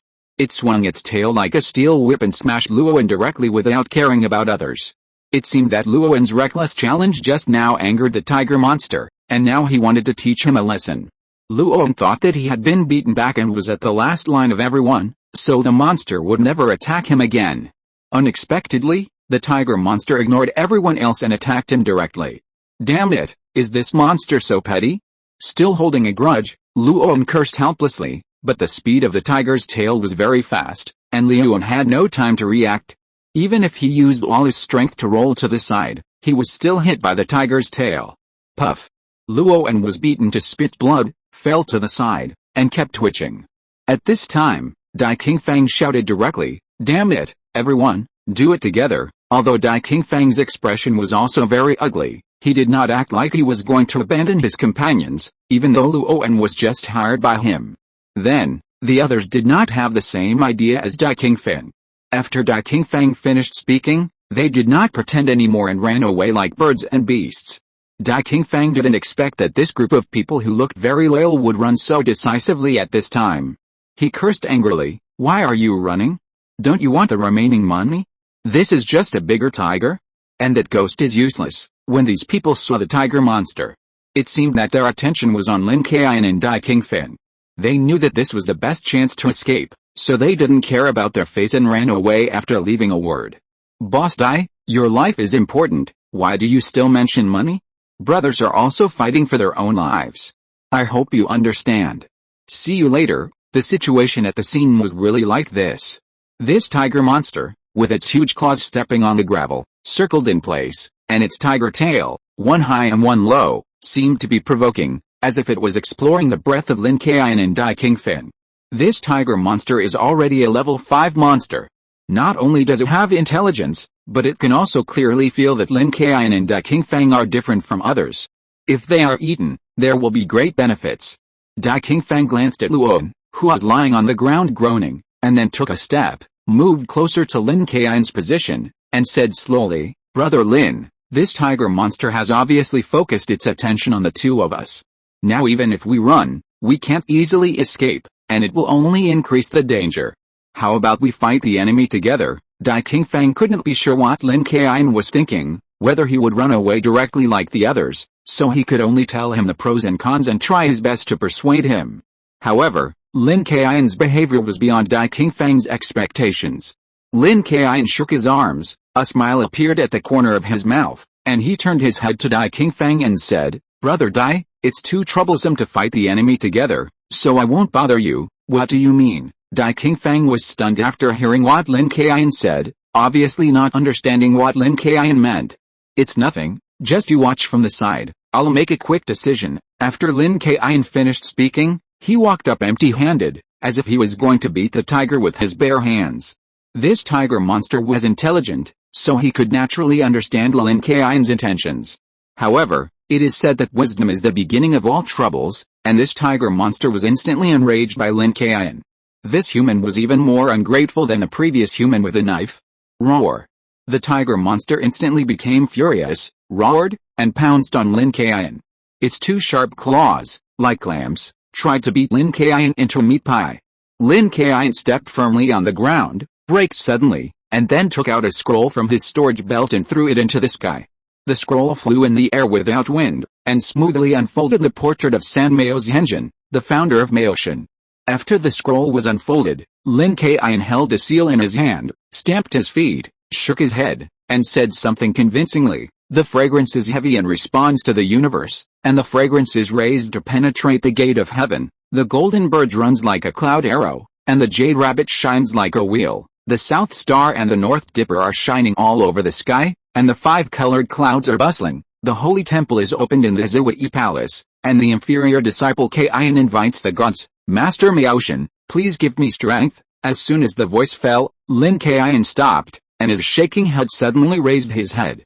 A hazy figure of a god appeared in his pupils, and the whole person's momentum became cold and sharp. Then, Lin Kaiyun's body gradually grew larger and swelled with a trend visible to the naked eye. Chapter 198, Sleep, what else can you do? Dai Qingfang saw that Lin Kaiyun had grown bigger and was full of momentum. His eyes were wide open. He couldn't help but touch his right arm and sighed. What kind of ability is this? Lin Kaiyun, that portrait looks like a Taoist. Luowen, who was lying on the ground humming, also looked up curiously at Lin Kaiyun after hearing Dai Qingfang's muttering. As a result, seeing Lin Kaiyun in such a divine posture, he actually felt a little lucky in his heart. My God, this brother Lin looks so powerful. It seems that my life today should be saved. Monsters are monsters after all. After seeing Lin Kaiyun grow bigger, the tiger monster did not change its strategy and continued its attack. Lin Kaiyun raised his elbow and held the tiger monster's claws. At the same time, he swung a punch and hit the tiger monster's forehead. Roar! The tiger monster was suddenly hit on the head, groaned, and lowered its head uncontrollably. But then the tiger monster suddenly shook its head, and with the force of shaking its head, it bit Lin Kaiyun's wrist, and tore and bit it with its instinctive memory. Damn, is this tiger born in the year of the dog? Lin Kaiyun was very cautious and had been guarding against the attack of the tiger's tail, but he did not expect that the tiger monster would actually tear and bite like a dog. Although the attack of the tiger monster was very primitive, it was quite effective. Lin Kaiyun only felt a strong force coming continuously, forcing him to retreat and pull. Even if he used the summoning technique, in terms of strength alone, he was really not as strong as this level 5 tiger monster. Lin Kaiyun broke free from the tiger monster's bloody mouth and retreated step by step, but he was not panicked at all. He blocked left and right to resist the tiger monster's claws. The tiger monster was extremely irritable at this time. Lin Kaiyun had angered it in the first place, and now it still couldn't do anything to Lin Kaiyun. Roar! The tiger monster roared, and after being slapped by Lin Kaiyun, it scratched the ground with its claws, opened its bloody mouth, leaned forward and bit Lin Kaiyun. At the same time, the tiger monster's tail curled and slapped towards Lin Kaiyun. Although it was a level 5 tiger monster, it still retained some characteristics of the tiger, such as the tail is a secret weapon for controlling balance and attacking. Before, Lin Kaiyun had been alert and guarded against the attack of the tiger monster's tail, so at this time Lin Kaiyun did not panic, but showed a smile as if he had succeeded. Lin Kaiyun leaned forward and rolled over to actively meet the tiger monster, rolling under the tiger monster. The tiger monster's copper bell-sized eyes quickly looked down, and its claws pressed directly on Lin Kaiyun's shoulders. The sharp claws like black iron almost scratched Lin Kaiyun's skin. But the defense of the summoning magic is naturally very strong. Lin Kaiyun also took the lead and raised 4 fingers, stabbing them into the body of the tiger monster like a sharp blade. Then Lin Kaiyun stepped on the ground, and the ground suddenly jumped up, pushing the tiger monster up and disemboweling it. Suddenly, blood and internal organs scattered all over the ground in the air, staining the already damaged and crumbling land temple red. Dai Qingfang looked at Lin Kaiyun in amazement at this time. He didn't know how powerful this tiger monster was. But Dai Qingfang knew that he was definitely not its opponent. However, Lin Kaiyun easily got rid of the tiger monster, which shocked him. Just like that, Luowen, who was lying under the land statue, also forced himself to stand up. Seeing that Lin Kaiyun had gotten rid of the tiger monster, he laughed. I knew that I was lucky and would not die here today. Dead tiger, aren't you a cow? Did you whip me with your tail? Stand up and fight. Luo seemed to have recovered from his injuries. He confidently cursed at the corpse of the tiger monster. It was not known whether it was because his recovery ability was really amazing or if he was pretending to be seriously injured before. Su Hu, who had been staying behind the tiger monster, did not panic after seeing the tiger monster being killed by Lin Kaiyun.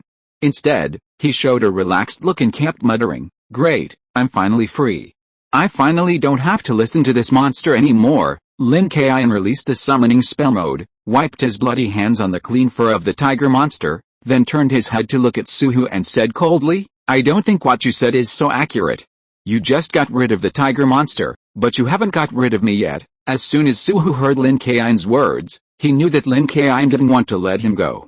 His relieved and relaxed face changed immediately. He knelt down and begged for mercy, crying and shouting, "Brother Lin, I have no choice. You also know that I was eaten by a tiger and controlled by it to become a ghost. I have no right to choose.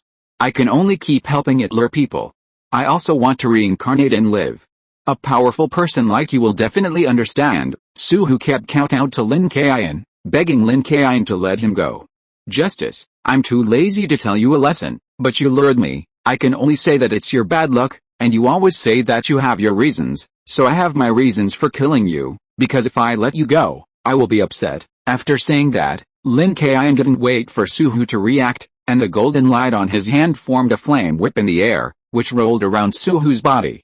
Su Hu, a little ghost, naturally had no way to resist the power of this golden light spell, and could only keep begging for mercy. "Don't kill me, don't kill me, spare my life." However, Lin Kaiyun didn't bother to pay attention to him at all, and with a slight hook of his fingers, the flames quickly shrank, and directly burned Su Hu to ashes. Lin Kaiyun didn't care too much. To him, it was just a very small thing, no different from killing a fly. He clapped his hands and turned to walk into the land temple.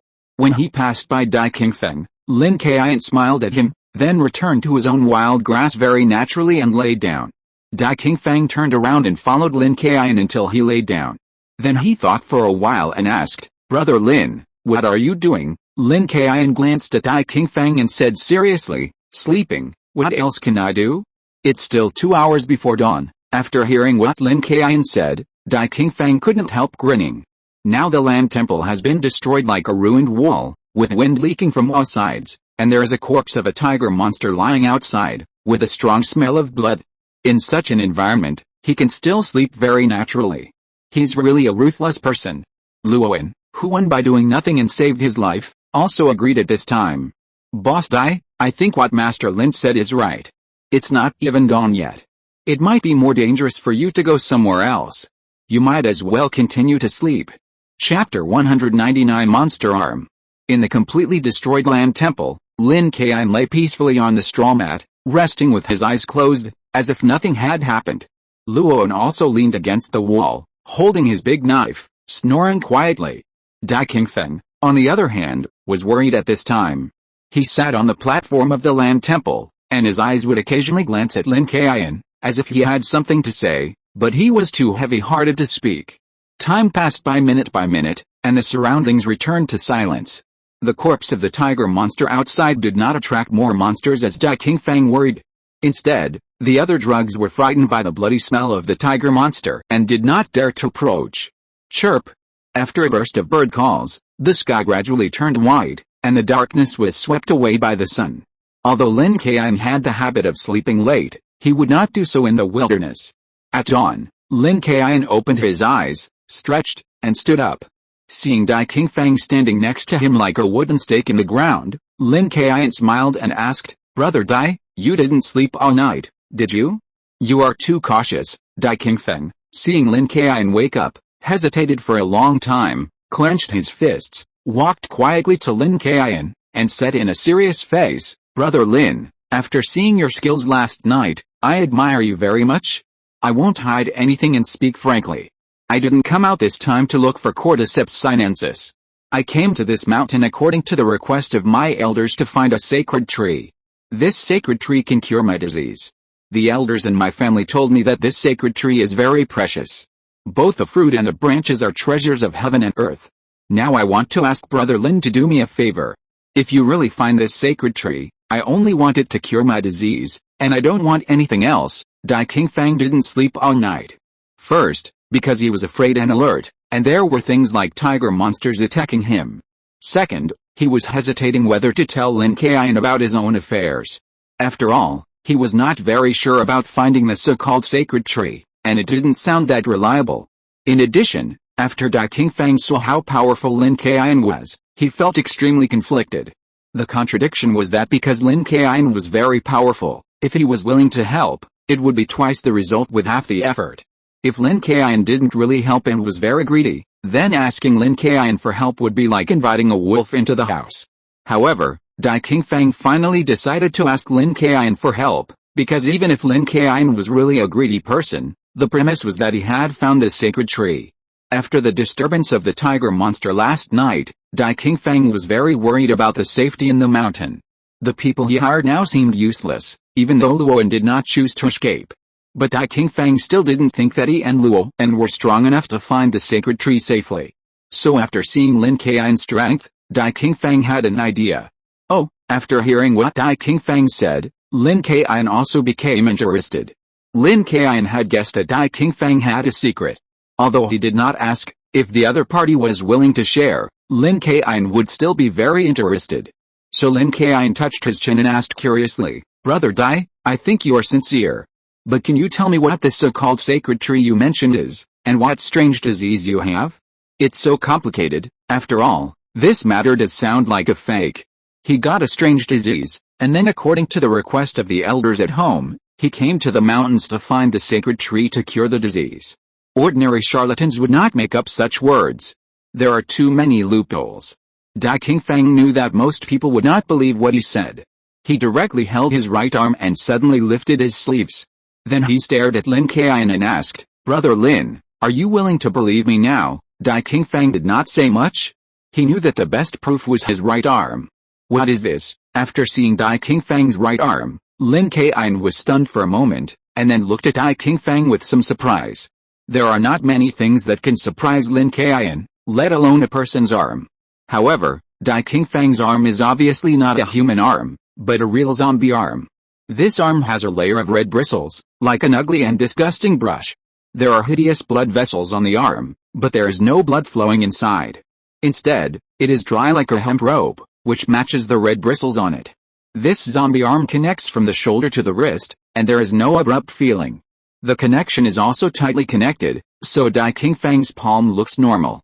If you don't lift up the sleeve, you can't find the zombie arm inside. Of course, if it were just this, Lin Kaiyun wouldn't be particularly surprised. After all, he has even seen zombies spliced from animals. But the red bristles on this zombie arm are very similar to the fluff on the corpse of Hanba that I saw last time. Even if this arm is not Hanba's, it must be related. How did you get this? Is it natural or was it grafted on by someone? Lin Kaiyun couldn't help asking, and then grabbed Dai Qingfang's zombie right arm.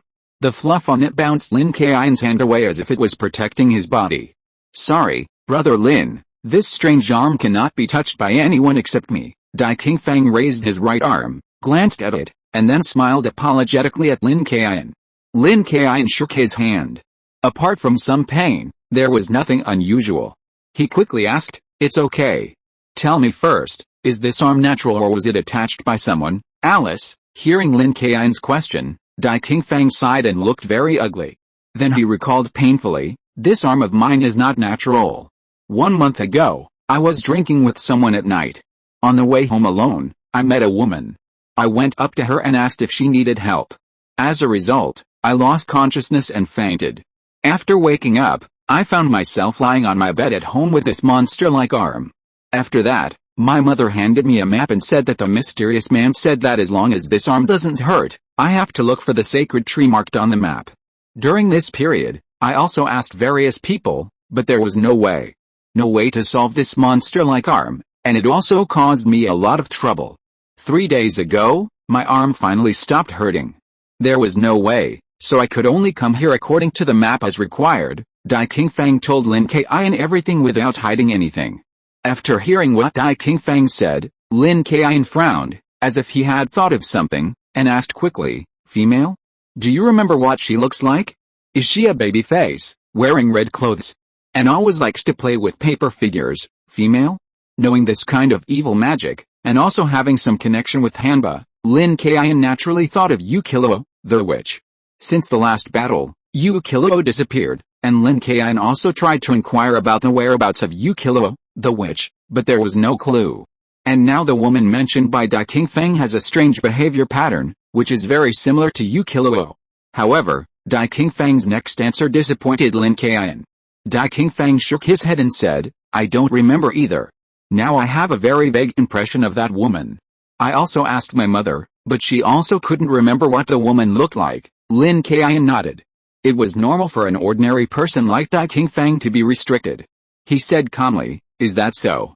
It seems that a mysterious woman has cast some kind of illusion on you. At this moment, Luowen, who had been snoring and sleeping soundly, woke up.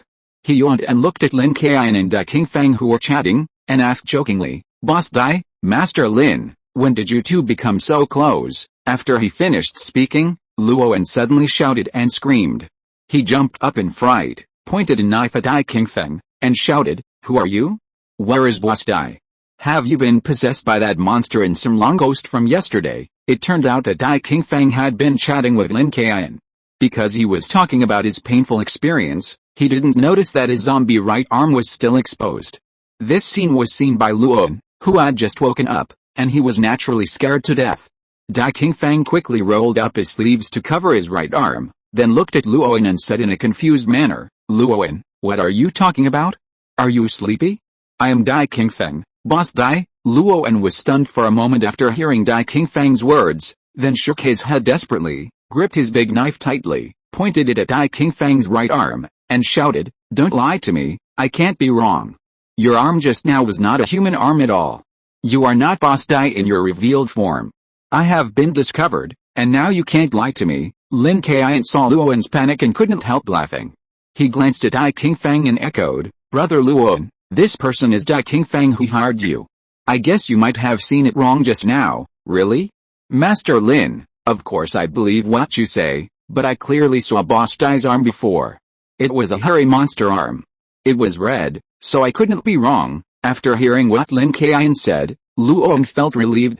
He admired Lin Kaiyun's strength, so he naturally believed what Lin Kaiyun said.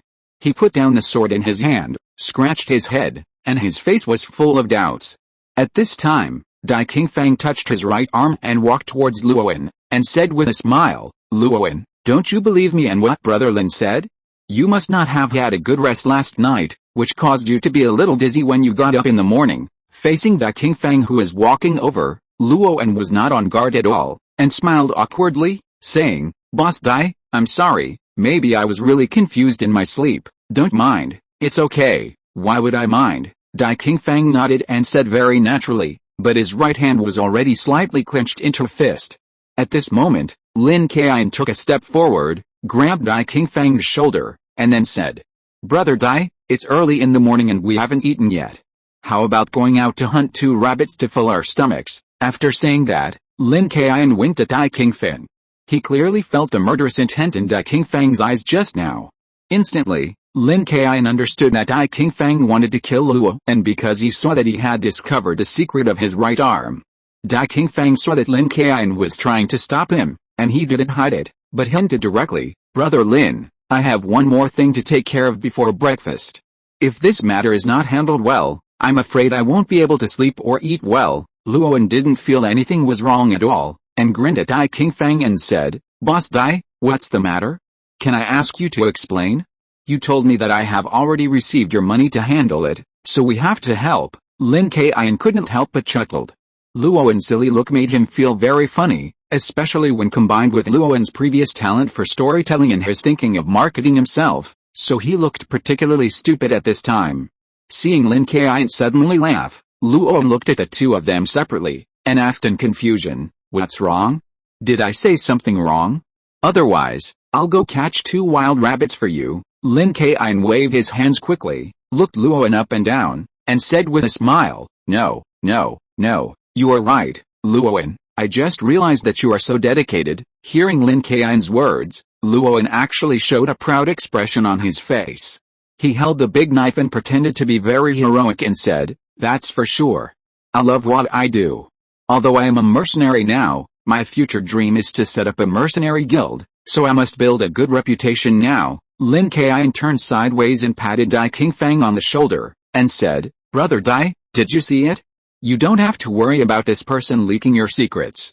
I believe that even if you tell him about the condition of your right arm, he won't react too much." After hearing Lin Kaiyun's words, Dai Qingfeng paused for a moment, then directly pulled up the sleeve of his right arm, placed his zombie right arm in front of Luoan, and asked, "Luoan, actually you are not dazzled. My right arm is indeed a monster. Are you scared now?" "Oh my god, I was saying how could I be wrong?" After seeing Dai Qingfeng's zombie arm, Luoan subconsciously took a half step back, but then pointed at the zombie arm and laughed. "Boss Dai, you underestimate me, Luoan.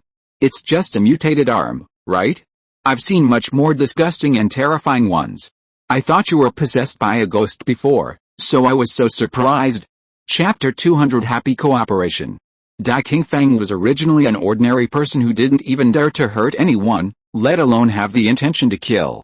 However, because a mysterious woman turned his right arm into a zombie, coupled with the various experiences that followed, he was extremely insecure and developed an inferiority complex. So after Luoan discovered his secret, his first thought was to kill him. However, due to Lin Kaiyun's persuasion and Luoan's non-discriminatory reaction, Dai Qingfeng gave up this idea. Dai Qingfeng rolled down his sleeves to cover his right arm, then looked at Luoan and said slowly, "Luoan, I won't hide this from you. I need to find a sacred tree to cure my illness. I can't tell whether it is dangerous or not. Now you can choose to stay or continue the mission I hired you for." Luoan did not doubt Dai Qingfeng's words after hearing this. He even grew a zombie right arm, so it was not surprising for him to see any strange things. Therefore, Luoan's focus at this time was on the sacred tree. He put the big knife in his hand behind his back, rubbed his hands, and asked expectantly, "Sacred tree? Are there any treasures?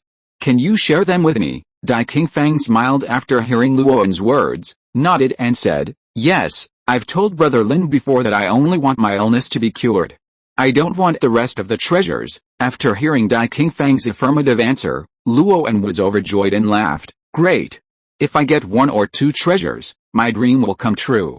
I can open a mercenary guild when I go back." Dai Qingfeng called Luoan and it was obvious that he agreed to go together. Then he turned around and looked at Lin Kaiyun and asked, "Brother Lin, everything I said is true. This is my map. I won't hide it from you. I think you are very powerful. With you, I think we can definitely reach the location of the sacred tree, so I want to ask you to go with us." Although Dai Qingfeng was very sincere and straightforward, which made Lin Kaiyun feel more comfortable, he was still hesitant about whether to go to find this so-called sacred tree. To be honest, the zombie arm on Dai Qingfeng's right arm that looked like a drought demon made Lin Kaiyun very interested, but his primary goal now was to find the Wangliu Laoxin. After all, Wangliu Laoxin is very likely to be the yellow-skinned man who had a bad relationship with him. If it is really Wang Pai, maybe he can find a way to get rid of it. This can not only help him get rid of an enemy in the dark, but also get rid of the female ghost Huahuaner who is following him now. When thinking of this, Lin Kaiyun reached out and touched himself. The scroll on his waist, the female ghost Huahuaner is in this picture of the night makeup of the imperial concubine. In the past 2 days, he secretly tried to throw away the scroll or put it in the storage belt, but he couldn't do it. So in Lin Kaiyun's mind, getting rid of Wang Pizzi is a higher priority. Moreover, the news from Chu Renmei is that Wangliu Laoxin is holding a birthday recently, which is the best opportunity to find the specific location. If the birthday is over, who knows where Wangliu Laoxin will be. "Brother Dai, I am quite interested and I also want to help, but I have something important to do, so..." Lin Kaiyun opened his mouth and was about to refuse Dai Qingfeng, but suddenly paused. Lin Kaiyun glanced at the map and found that there was a line of Manchu on the map. This reminded him of the Manchu parchment he had obtained from the royal zombie and Prince Zhejian. Lin Kaiyun took the map and pointed to the line of Manchu at the bottom. He changed the subject and asked directly, "Brother Dai, do you know what this Manchu means?" Dai Qingfeng, after hearing what Lin Kaiyun said before, thought that Lin Kaiyun didn't want to go, and his face was inevitably disappointed. However, Lin Kaiyun suddenly asked him about the Manchu on the map. Although he didn't know the reason, He still answered truthfully, I don't know much about this. I asked many people about this Manchu, but because Manchu has gradually been lost after the Qin dynasty entered the pass, and this kind of writing is the oldest Manchu, so I asked many old people, but they couldn't recognize what it said. But it seems to be about something like immortals, and I don't understand it. Immortals? Lin Kaiyun's mind was spinning rapidly. He then glanced at the route on the map, raised his hand and returned the map to Dai Qingfeng, and said, I can go with you, and I can help, but there are 2 rules. The first is that I cannot guarantee that I will go with you to find the sacred tree. I may leave on my own at any time. The second is that when we are together, you must listen to me. After hearing what Lin Kaiyun said, Dai Qingfeng looked down and kept thinking about the pros and cons. In the end, he made a decision, stretched out his hand to Lin Kaiyun, and said with a smile, Okay, Brother Lin, happy cooperation. Dai Qingfeng's idea was very simple. As long as he could reach the sacred tree and really cure his illness, nothing else mattered.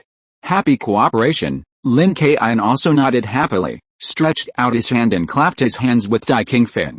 At this time, Luowen, who was standing by, saw that Lin Kaiyun and Dai Qingfeng had reached an agreement, grinned and said honestly, Then do I have 2 bosses now? Dai Qingfeng also laughed, That's right, but you won't lose out. If there are really treasures, I will definitely share them with you. That's fine. Luowen was very satisfied with this statement.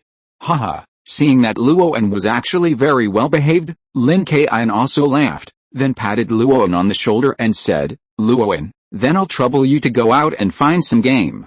Let's have breakfast and then set off. No problem, leave the 2 bosses to me, don't worry, I'll get you some wild pheasants and rabbits. Luowen patted his chest and strode out with confidence. 10 minutes later, Luowen returned with 3 pheasants and 2 rabbits in his hands. Then he quickly packed up the game and roasted it on the fire. Luowen, your cooking skills are great. The original flavor of the roasted rabbit is so delicious. I think you should stop dreaming about opening a mercenary gang and just open a restaurant. Lin Kaiyun finished eating the wild rabbit in his hand, wiped the oil from the corner of his mouth, and joked to Luowen. Luowen stopped chewing and shook his head quickly. That won't work. Opening a mercenary gang is my dream, and I will definitely succeed. Lin Kaiyun wiped his hands, stood up, and said with a smile, Okay, I believe you can succeed. Eat quickly, and we'll leave after eating. End of this chapter. Thank you very much for reaching the end. Don't forget to like. Looking for more exclusive content and immediate access? Subscribe to our Patreon. Remember, every like, subscription, or donation encourages us to continue. Thanks to everyone, see you in the next video.